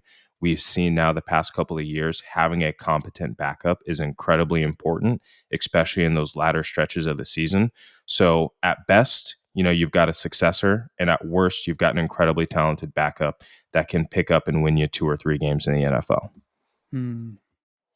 Yeah, I feel kind of bad for Kirk. In Minnesota, I think he regularly wasn't wanted by Mike Zimmer, and finally got Kevin Correct. O'Connell. That went really well, but then ultimately there was a decision, even in Minnesota, like, hey, you're expensive. We're going to replace you with a younger guy. Clearly, there was conversations behind the scenes in Minnesota where they seem to not want him. He goes to Atlanta thinking finally a team wants me. And then they draft Michael Penix Jr. I mean, I really, it's hard not to, as a former quarterback, so much of playing quarterback is feeling wanted. Like, it's hard to be confident in yourself if the organization, the team, the coaching staff doesn't support you.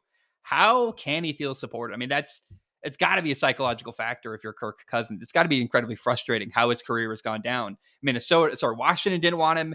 Minnesota signed him, and then Mike Zimmer's like, we're never throwing the ball, and basically would crap on Kirk Cousins all the time. I mean, I just feel like this guy's been unwanted his entire life, and I feel bad for him. But nonetheless, man, it's time to put up or shut up. You got to win. You got too many weapons in Atlanta to not be successful. Um, I want to. Who's their offensive coordinator? Remind me. Falcons offensive coordinator. Do you know off the top of your head? I do not. Falcons offensive coordinator. It is, in fact, Zach Robinson, former Oklahoma State Cowboys quarterback, guy who played quarterback in college, knows the game really well. I believe he coached in the Rams system for a while. He would have, because he came over with the head coach. What's his name? Morris. He came over with Raheem Morris Raheem Morris came from the Rams. Zach Mm-hmm. Robinson was a quarterback coach with the Rams. That's interesting, man. I really think they got some good minds in the building in Atlanta. There's too much talent. There's too much good coaching for them to not win in the Falcons organization, and the pressure's on. Because Kirk, look, even as a guy, as a coach now, like, the most important piece of our high school football team is our quarterback. If our quarterback isn't good, we're not going to win. That's why I was hired, Yep. quite frankly, right? Kirk's got to be good. If he doesn't deliver, the Falcons don't win, and he's going to lose his job. Do you have anything else to add about Kirk Cousins? I'm excited to see him throw the rock around. Again, he delivers the football accurately and he delivers it efficiently. We're going to find out how good some of those offensive weapons really are or really were. We know Bijan's great. That speaks for itself. But a guy like Kyle Pitts and Drake London, we're going to see, how great they are. That everyone's going to have to be learning a system and get on the same page. So I would expect a slow start offensively, and I could be wrong on that, but I wouldn't anticipate an offensive explosion. You got new coaches, new quarterbacks, new receivers. There's nothing to me that says that they're going to explode right out of the gate, but I could be wrong. I think it's possible. So I don't think you can quantify how bad Desmond Ritter was. I don't mean to throw shade at this kid, but he was so inefficient, made terrible decisions. As a former quarterback, did not do a good job last year at all. I think Kirk Cousins is such a large step forward for them. Unfortunately for Atlanta, their first couple games, they play Pittsburgh, then they play at Philadelphia, then they play Kansas City. All three of those first three games are brutal. Like good pass rush, It's tough. good teams. Like Tough. one of them went to the Super Bowl last year and won. I mean, oh my goodness, I feel bad. I think they might start 0-3 with a new coaching staff against established teams. That sucks. But I think by the end of the year, we might be talking about Kyle Pitts as a really big threat. A guy, the way we were once talking about Darren Waller a couple of years ago, you're like, oh, this guy's unguardable. I really think they're going to have a slow start, but then by their fourth game, New Orleans, Tampa, Carolina, Seattle, Tampa again, that stretch through the end of September into October is a lot of winnable football games. They could be 5-3 at the end of 8 games, even with a bad 0-3 start. I just feel bad. That start is so brutal, man. Monday Night Football against the Eagles at Philadelphia, Super Bowl winning team. You're playing your former offensive coordinator in Pittsburgh at home. I mean, man, well, I think Atlanta's got a Yeah. tough task to start the year. But I think Yes. by the end of the year, we could be saying, "Oh wow, yeah, Kirk's killing it. The team, the weapons are good." I want to acknowledge that's possible. I think Kirk could have an outstanding year by the end, the time things are all said and done. But Yeah. I think by the end of week 3, people are going to be calling for his job before he starts winning. And that's to start 0-3 with Kirk Cousins, the money he's making, and the new coaching staff. That's going to be probably what happens and going to be pretty brutal if that does indeed happen. Yeah. And it'll also depend on the way they lose, right? If they're able to score or move the football, Kirk looks good, but you're just outmatched. That's a different conversation than showing up and getting blown out 3 times. But then again, Minnesota last year, week 1, what happened? Blown out. Yeah. What if? What if they beat Pittsburgh, then Philly, then Kansas City, and they score like 40 points every single game? I mean, what if the defense is better with Raheem Morris? They slow down Jalen Hurts, they slow down Russell Wilson, they find a way to win a shootout against Kansas City. What if they're 3-0 to start the year? I mean, that's probably not going to happen, but that'd be interesting, right? Yeah, I'd start looking at them kind of like that Jaguars team a couple years ago that started really hot and then just tapered off. I don't know. Anything's possible in the NFL, especially to start the season. Some teams get hot and then they can't sustain, and then other teams it takes them a while to get going. So we'll see. To me, the Falcons are the best team in a bad division. Tampa's a mess. I like Baker as a person, but the weapons are aging. The good players are leaving. New Orleans has a ton to prove. The Panthers are awful. I mean, man, I think if Atlanta doesn't win the division this year, they fumbled the bag massively. Like that's a huge opportunity missed if Atlanta doesn't find a way to win their division and get a playoff game at home this year. I would agree with that. I do think that the Panthers are interesting this year. You know, Hmm. poaching Dave Canales from the Bucks. For what it's worth, you've got Bryce Young kind of in his second year. You got him a brand new weapon in the draft with Xavier Legette. You got Deontay Johnson. You still have Adam Thielen. But again, the problem is much like the Giants, they didn't address that O-line. But they just said, hey, maybe we're just going to throw the rock. Tampa threw the ball quite a bit last year. Maybe they're thinking kind of similar style, similar size and ability quarterback from Baker to Bryce Young. We'll see. Let's talk about another quarterback in that division, Derek Carr, a guy who has had I feel, again, I talk about quarterbacks I feel bad for. Maybe I'm a softie. I think Derek Carr had an unbelievable year. I don't know how many years ago it was now. It might be as long ago as like 2014, 2017, something like that. There was one year where he was like on 2015. track to win MVP. And then he got hurt and missed a playoff game, like hurt his back, and then was never the same ever again. And then, Broke his you ankle. know, was that what it was? Yeah. So he gets hurt in that year where he was on track to like be an MVP candidate, in my opinion. And then the stuff with John Gruden goes down. They're winning again. They've got Henry Ruggs. They've got a bunch of weapons. Henry Ruggs gets arrested. John Gruden gets fired. It just, the Raiders organization put Derek Carr through so much misery. He goes to New Orleans and did very little to grab my attention last year. They've now got Spencer Rattler as their backup quarterback in New Orleans. He's really talented. I think does hopefully put some pressure on Derek Carr. I just think the pressure's on Derek Carr, man. You gotta look good this year. What say you about Derek Carr? I think he's more in a prove it situation than really any other quarterback in the league right now, right? Everybody gave you grace moving on from the Raiders because of all the chaos that surrounded you. You were an adult, you were a leader, you held the team together. Now you come to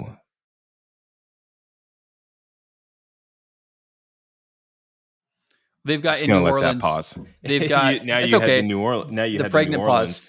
Yeah, now you head to New Orleans. You've got a number of different weapons. One being Alvin Kamara. They drafted Chris Olave, Michael Thomas. For what it's worth, healthy or not healthy, I think that people expected him to push the ball down the field more.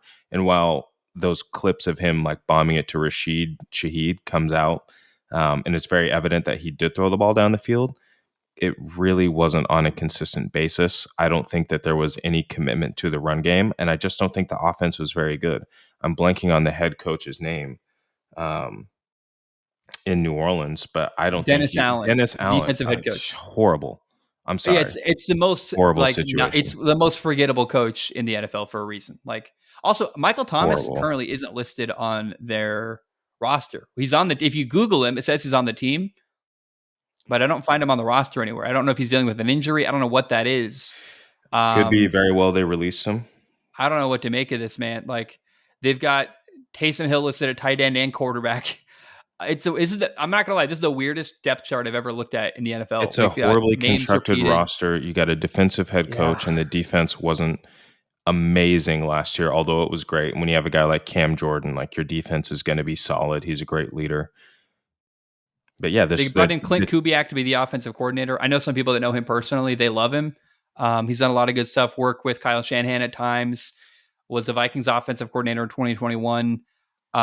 He's interesting. I think he wants to be head coach someday with Alvin Kamara, Jamal Williams. I wonder if they're not going to be just a run first team that does a lot of play action, then but take shots with they Raheem need to be able to Shaheed and run the Chris Olave. football. They Yeah. didn't run the football very much last year. They had this weird quasi screen game that, dumped the ball off to Alvin Kamara 900 times a game. Like it was truly piss poor offense. It was not great. They were 1, 2. They were in passing. They were 1, 2, 3, 4, 5, 6, 7, 8, 9, 10, 11th. So not terrible. That's in yards per game though. Let's look at total yards. What were they? 1, 2, 3, 4, 5, 6, 7, 8, 9, 10, 11th. So yeah, 11th in total yards passing with Derek Carr last year. That's about right. I think he's just kind of middle of the pack. He's about the 15th or 16th best quarterback in the NFL. I respect him. He's a very likable guy. Mm-hmm. I just wonder what that leads to this year. Like it's possible the Saints win the division this year. They upset Atlanta. They make a name for themselves. That'd be really cool. I would really like that because I do like Derek Carr. He seems like a nice guy, like a person I don't root against at all, but not a person I heavily believe in either. Yeah, easy to like, but you can only watch so many checkdowns before you want to split your skull. How about my man Tua? Tua in Miami. I actually put him initially on the secure quarterbacks list, and then I really got thinking about it. That's just my biased opinion. I think actually the Dolphins are probably analyzing him pretty hard this year. They've got a lot of weapons around Tua. I love him. Like I'm so biased when it comes to Tua. I can't even accurately I can't properly analyze him because I just love him as a person. I've met his family. I think they're awesome. But what's your thought? You're more fair on Tua.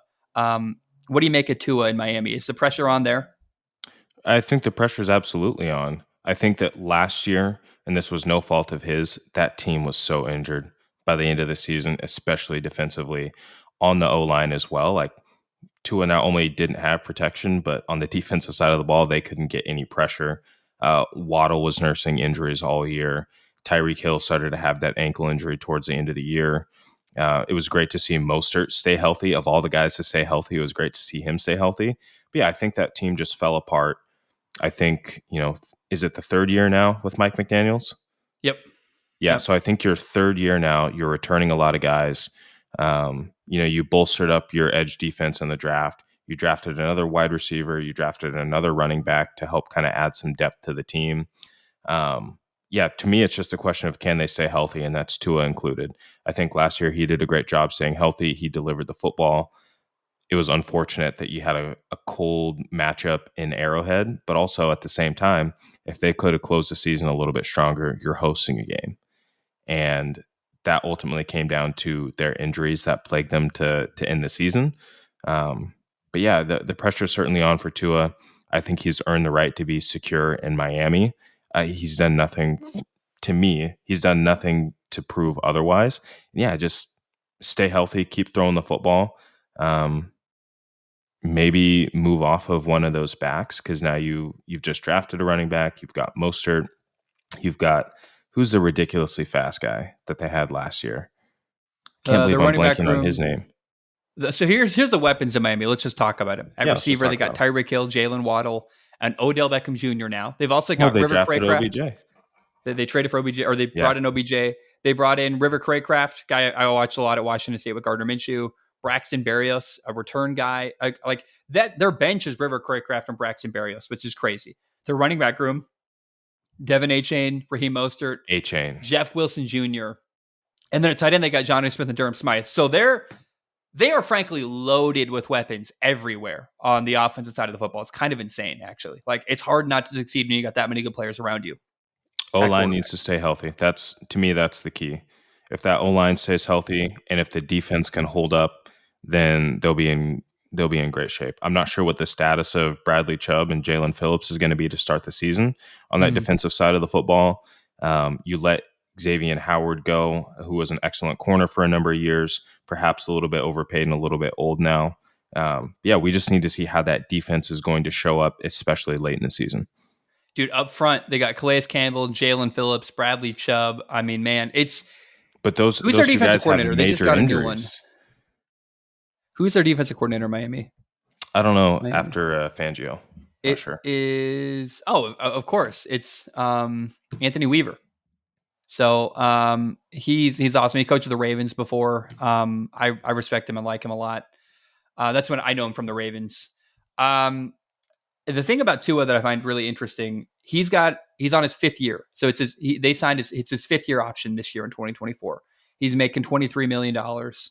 Um, I mean the question is, can he earn a new contract? He's going into year 5. If he doesn't do well, he does not have a long term contract. So hmm how he performs this year directly impacts how much he gets paid in the future. I think he I delivers a lot in this moment, honestly. I think he delivers a lot as well, and I think that if I'm the Dolphins, I sign him to 35 to 37 a year right now, and let that be Mm. it. You'd pull a Trevor Lawrence and pay him now before we don't know why he doesn't have a long term contract. It's possible Tua wouldn't sign that deal. It's possible Tua wants to bet on himself. Here's the thing with Tua, right? He's made upwards of, I mean, 23 million, around 8 to 10 million a year. He's probably got $80 million to make if he's smart. He never hmm needs to work again anyway. So why not hedge your bets and try to make as much money as possible in the future?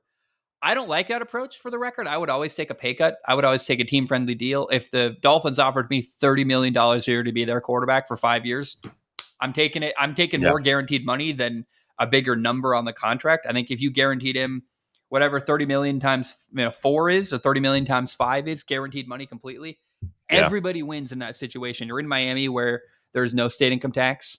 It's guaranteed money. They get a team friendly deal. He gets a ton of money. He's set for life. I think everybody wins. That's, if I were the Dolphins general manager right now, I'd be making that deal. But maybe the Dolphins also don't want to.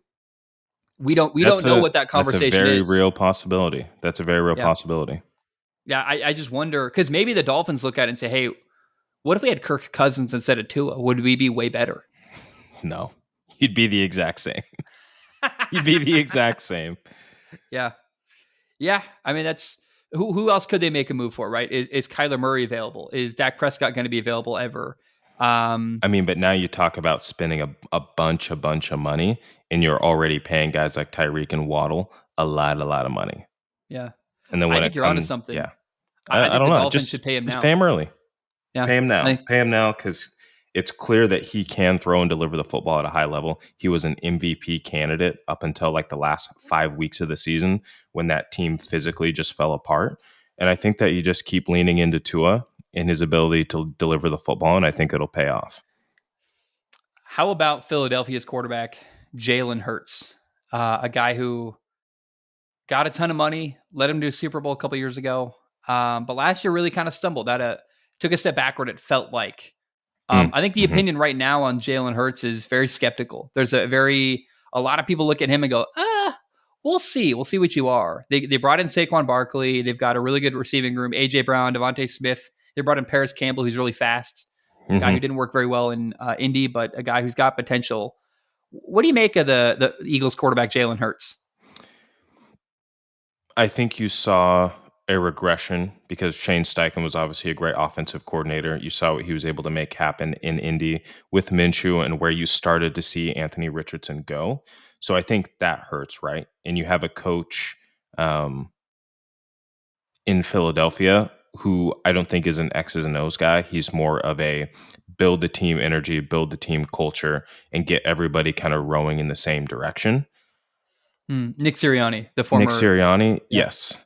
So I just So think that I think people would, just so you know, I think people are going to push back on you on that because he was once the offensive coordinator with the Colts, and so there's a belief that he knows X's and O's, but he keeps hiring other people to call plays. So I think that's where that is that where that comes from. That right, and question about that. that's one of those things, right? Not every coordinator can be a head coach because sometimes that responsibility is too much. But I think that you saw great humility from him to say, "Hey, I need somebody else to call these plays," because he tried to start before he handed it off to Shane Steichen, and then ultimately Shane Steichen takes the job with the Colts, and now you're kind of back to square one for him a little bit. I think it was perhaps maybe you had the wrong offensive coordinator. You had a guy who didn't establish an identity as far as are we running the ball or are we throwing the football. It was kind of inconsistent from game to game. Yeah. And I think that Jalen Hurts suffered from not having a quarterback whisper, if you will. So, yeah, I think we are all skeptical because it doesn't sound like Jalen Hurts it doesn't sound like he has the support that he needs to do his job at the highest level. And I think that Nick Sirianni is going to do what it takes to help get that to him because you saw how talented he is. He can make the throws. He's a threat with his legs. You have all these weapons around him. I just think that he was missing that piece of support, and I don't know what that piece is, but something just wasn't quite right for him. Plus, we don't know how healthy that shoulder was. Yeah. Well, it's clear there was a brain drain in Philadelphia, right? They lost Jonathan Gannon, their defensive coordinator, to be the head coach of the Cardinals. They lost Shane Steichen to be head coach of the Colts. They brought in Brian Johnson and Sean Desai. Midseason, they Hmm. fired Sean Desai. In January, they fired Brian Johnson as offensive coordinator. Do you know who the new offensive coordinator is? It's Kellen Moore, former Boise State quarterback, former Cowboys offensive coordinator, last year the Chargers offensive coordinator. I would Yeah, say Kellen Moore is not the problem with the Chargers last year, and now he's no, a good mind working with Jalen Hurts. They got a lot of weapons there.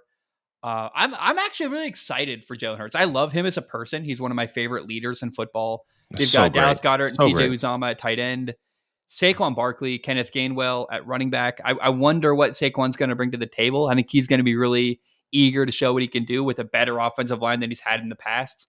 I think Jason Kelsey retiring is interesting. I think Jason Kelsey wishes he could play still. I think he for his body's sake retired, and he's Hmm. got obviously the podcast and blah blah blah. Right.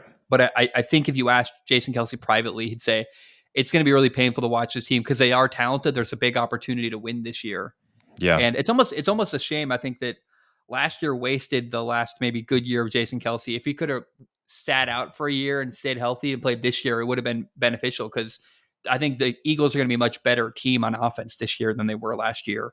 Yeah. Just with personnel, just with coaching staff. I'm excited, man. I'm excited to see what they can do as a team. I'm curious what the approach is going to be for Kellen Moore. And a lot of criticism fell on Kellen Moore when it came time to run the football, and he would keep throwing the football, right? Like Dak had some explosive numbers when he was with the Cowboys. And so I'm interested to see with a kind of different roster archetype in Philly, but then you also have Devontae Smith and AJ Brown. What are we going to do with the football? Because obviously Saquon Barkley can be a receiving threat as well. You didn't see a lot of running the football when it was Pollard and Zeke when you had Kellen Moore there. So I'm curious, with Gainwell and Barkley, what that's going to look like. I wonder if the tush push is going to be as successful with Cam Jurgens at center rather than Jason Kelsey. Like for real. Like I wonder if that is going to get impacted. It did start to get snuffed out a little bit. People started to find a way to defend it. I mean, you even go back to the Super Bowl. I think the Chiefs stopped it twice, which is scary. But then again, the Chiefs also have Chris Jones. Anyways, I think that I'm just interested to see what Kellen Moore can do for that offense and Mm. curious to see what he's learned over his young coaching career and how he takes that and applies that to that Philadelphia Eagles offense. Yeah, I would say a couple of the things that excite me going into the year, like the press conferences in Pittsburgh, are going to be really fascinating. And then watching, like week two. Is it week two? Maybe Atlanta plays Pittsburgh. I'm trying to remember correctly. Who plays? I think you Who the said Eagles week play 2. early on Yeah. in the year? I think I'm got my wires crossed. So Atlanta plays Pittsburgh week two, and that's going to be really interesting. That game, and Philly starts with Green Bay and Atlanta, then New Orleans and Tampa. The thing early on in the year that I'm excited about, Pittsburgh. It's funny, they're both in Pennsylvania. Even Pittsburgh's press conference are going to be interesting, and then watching the Eagles generally, their offense, how they're calling plays, what their play design looks like. That's going to be really fascinating to me because I don't know what to expect from that offense at all with Kellen Moore and Jalen Hurts. I'm not sure what their design is going to look like and what their approach will be. It's fun. This is what I love about football, man. Is you ask questions and then it's like a little science experiment. You just get to watch on Sunday and see what happens, and it's fun to put your theories and questions out there to the world, see what happens, and analyze and talk about what actually did happen and the how the experiment went. And I look at Philly as a really fun science experiment this year that I just can't wait to see what goes down with. So excited. And to your point, I think in the NFL and in football in particular, I think coaching matters more so than any other sport because that Mm, culture and that identity truly comes from the top down. And yeah. because there's so many different ways to do it, and you have so many different rosters and builds and players, it really is just it's a different ball game every single year. Let's mention that because in the major sports, you got baseball, football, basketball in America. Like, man, I don't know. You got JJ Redick, a podcaster, coaching the Lakers. Does a baseball manager really make the huge impact that an NFL head coach does? Not even close. I mean, NFL, you're right. There's no sport where coaching is more influential than football because it's X's and O's. You're designing the plays. It's leadership, but it's also literally like the decisions being made play to play.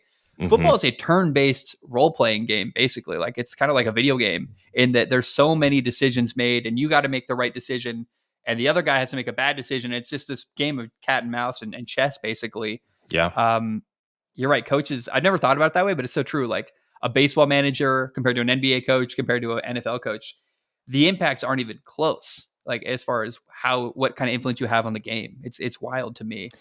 I've never talked Yeah. about that before. That's fascinating. And I know we'll probably get some pushback on that front.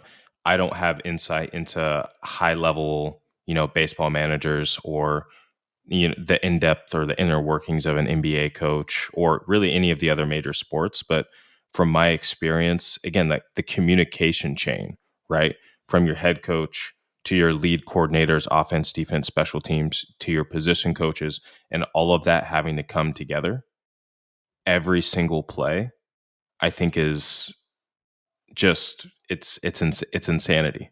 It's Look, insanity.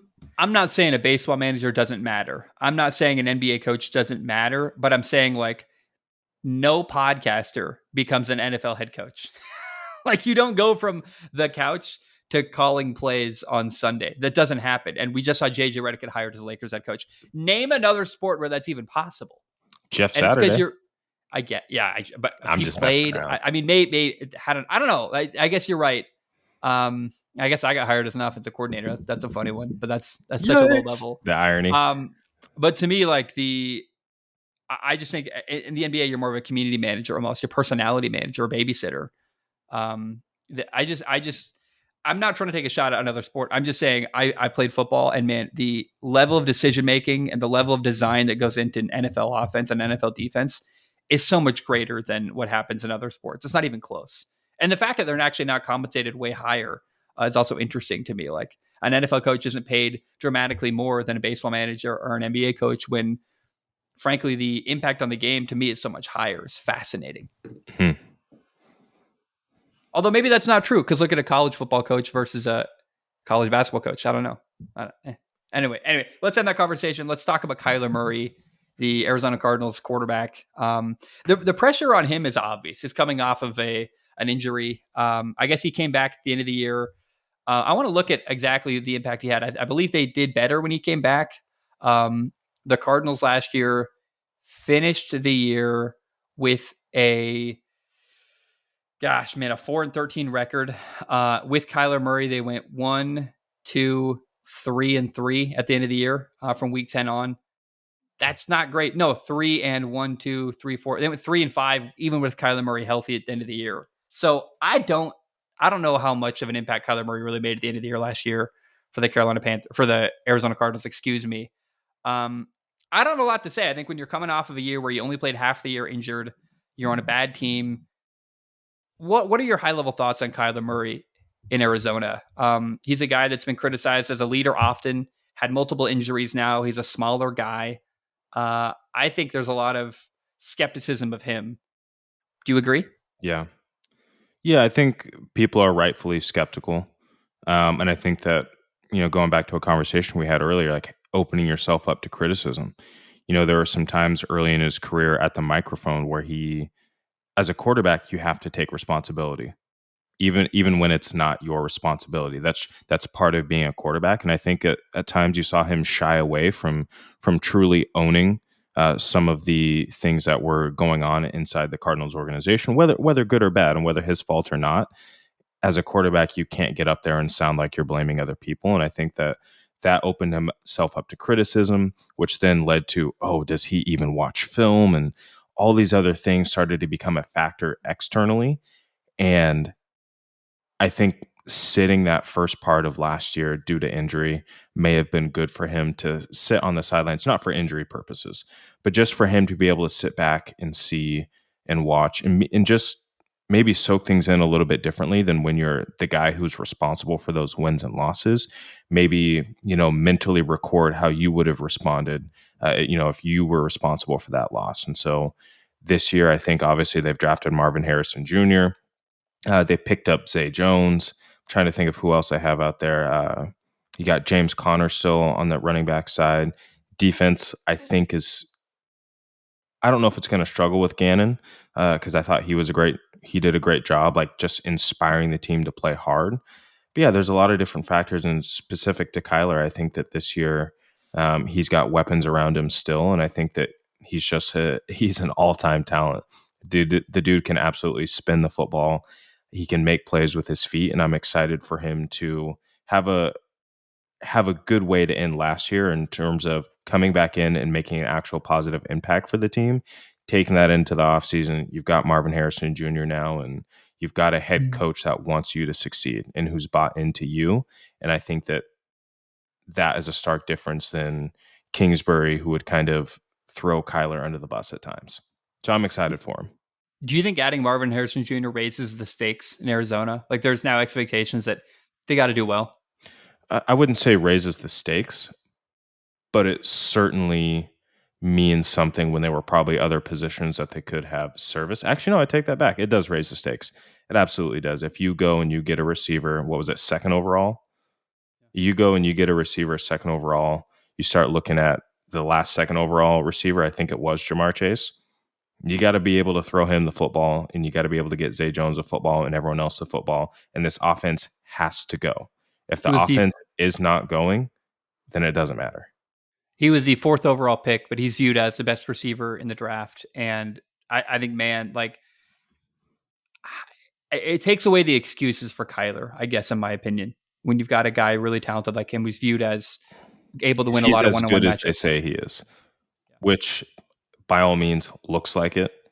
Yeah, we'll just have to see how he translates to the pro level. Let's talk about. I got full transparency. I got 10 minutes, so I got to leave for a sales call in HVAC. And so I've got other questions. Like I wanted to talk about Ohio State. I wanted to talk about the Texans. I wanted to talk about Alabama, Michigan. I think we saved those conversations for another day. But I think let's end with one more quarterback football episode. Oh, we totally should. What I want to do is I want to predict.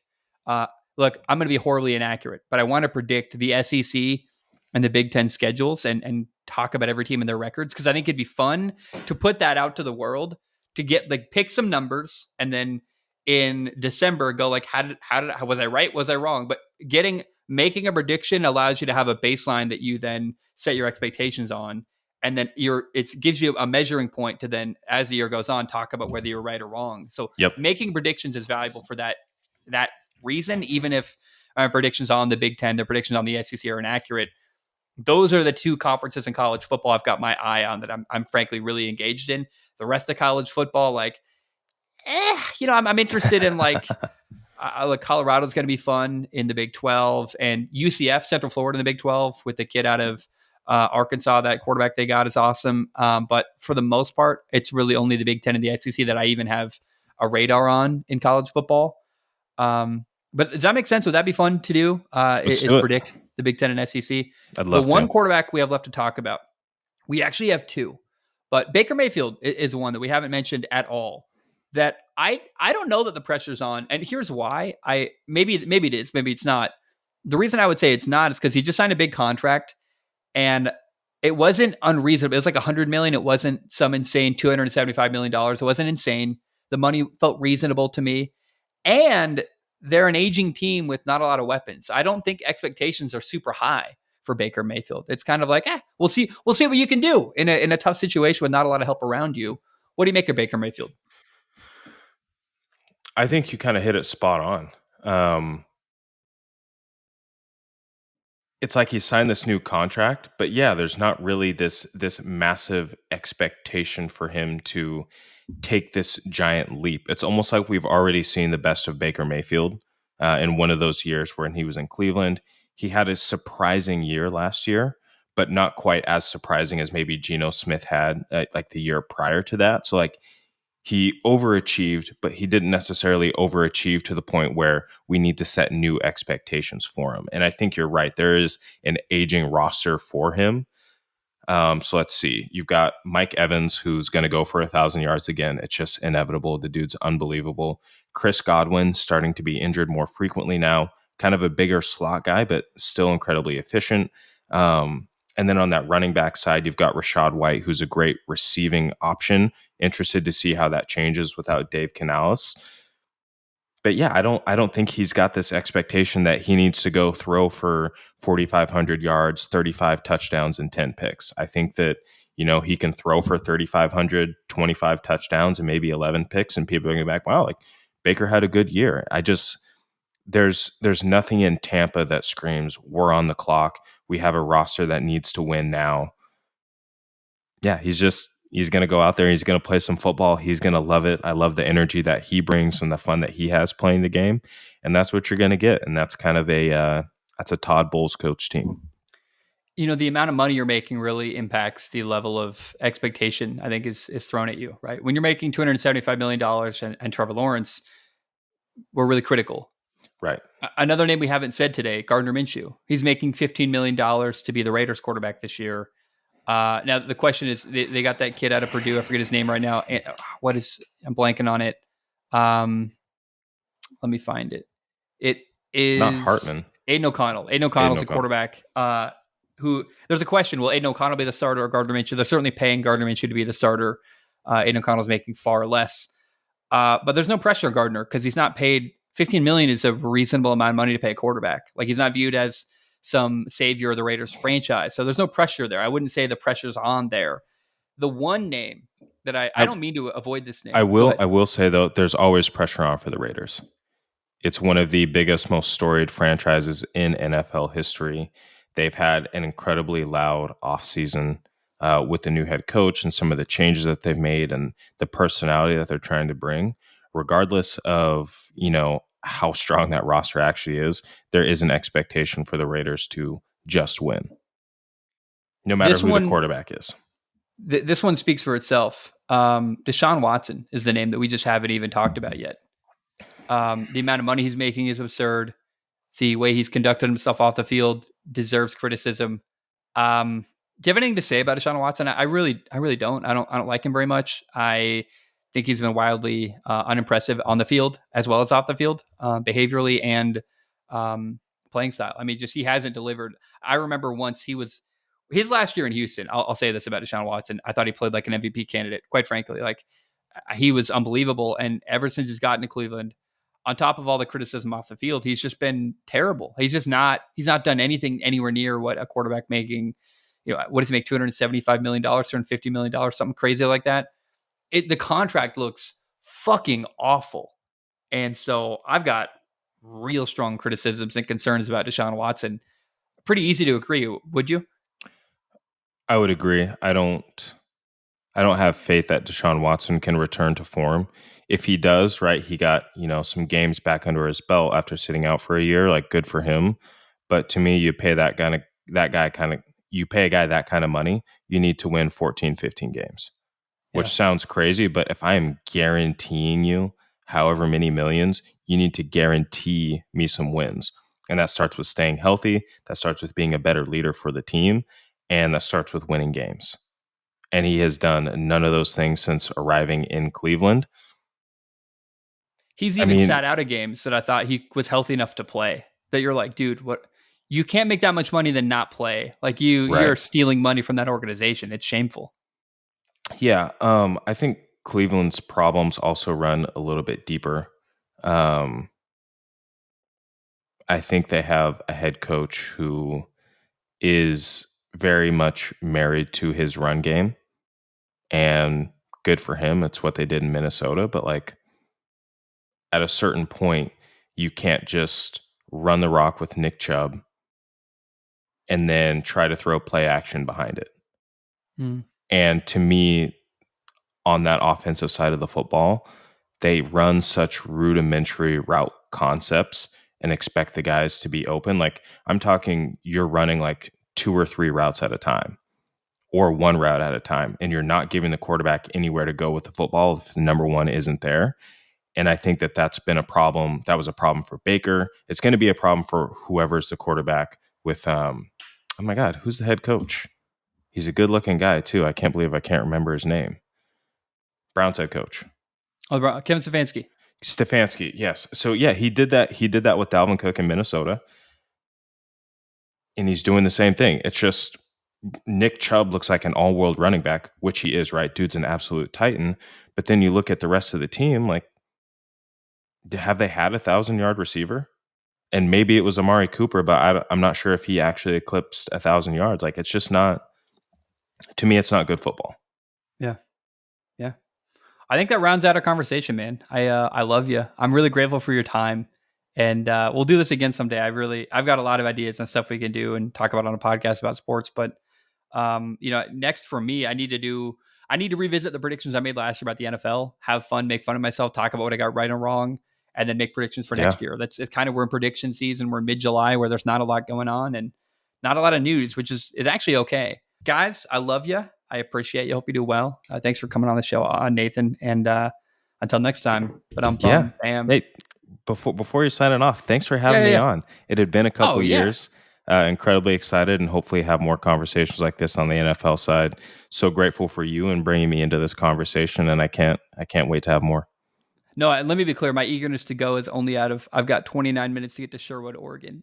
And I'm like, I hope I make it. Good luck with that. I mean, I can always make dude, I'm so good at the move. I call it, hey, I'm coming from another call. I'll be there about 10 minutes late. I do that Hey, maybe get once the a sale, week. baby. Yep. Hey, can I say, I say this lovingly. I don't know how much I'm going to cut out of this show. There might be moments where you're like, cut that out. And I did it. See, I have a couple really bad pauses in there. I need you to do right by me, but also if you don't, opportunity for me to review the tape and get better. I want to deliver nothing but the best product to the I'm not listeners going of to Strong lie. Opinion Sports. I think listeners would agree. There weren't any moments where we're like, hey, that Nathan, this guy, like, I think we could put the whole continuous thing out and there'd be no problem. There's that one moment where like, you might need to cut that up. I don't even know what the problem was. I don't know what you were referring to as it was funny. Like I reversed a thought about something, and then I was going to get to a conclusion, but my conclusion was against what I was trying, whatever. yeah, we're humans, man. We screw up. I think it's fun to leave it in. I think I really think it's okay, and I'll review the tape. If it's terrible, I'll cut it out. But I think this audience is forgiving. There's nothing that needs to be forgiven, and they realize we're humans. It's hard to talk for 2.5 hours about directly about football. I guess it's not. It's 2 hours. 2 hours and 2 minutes is what my timer says. So anyway, man, I love you. Thanks for coming on. All right. Thanks, brother.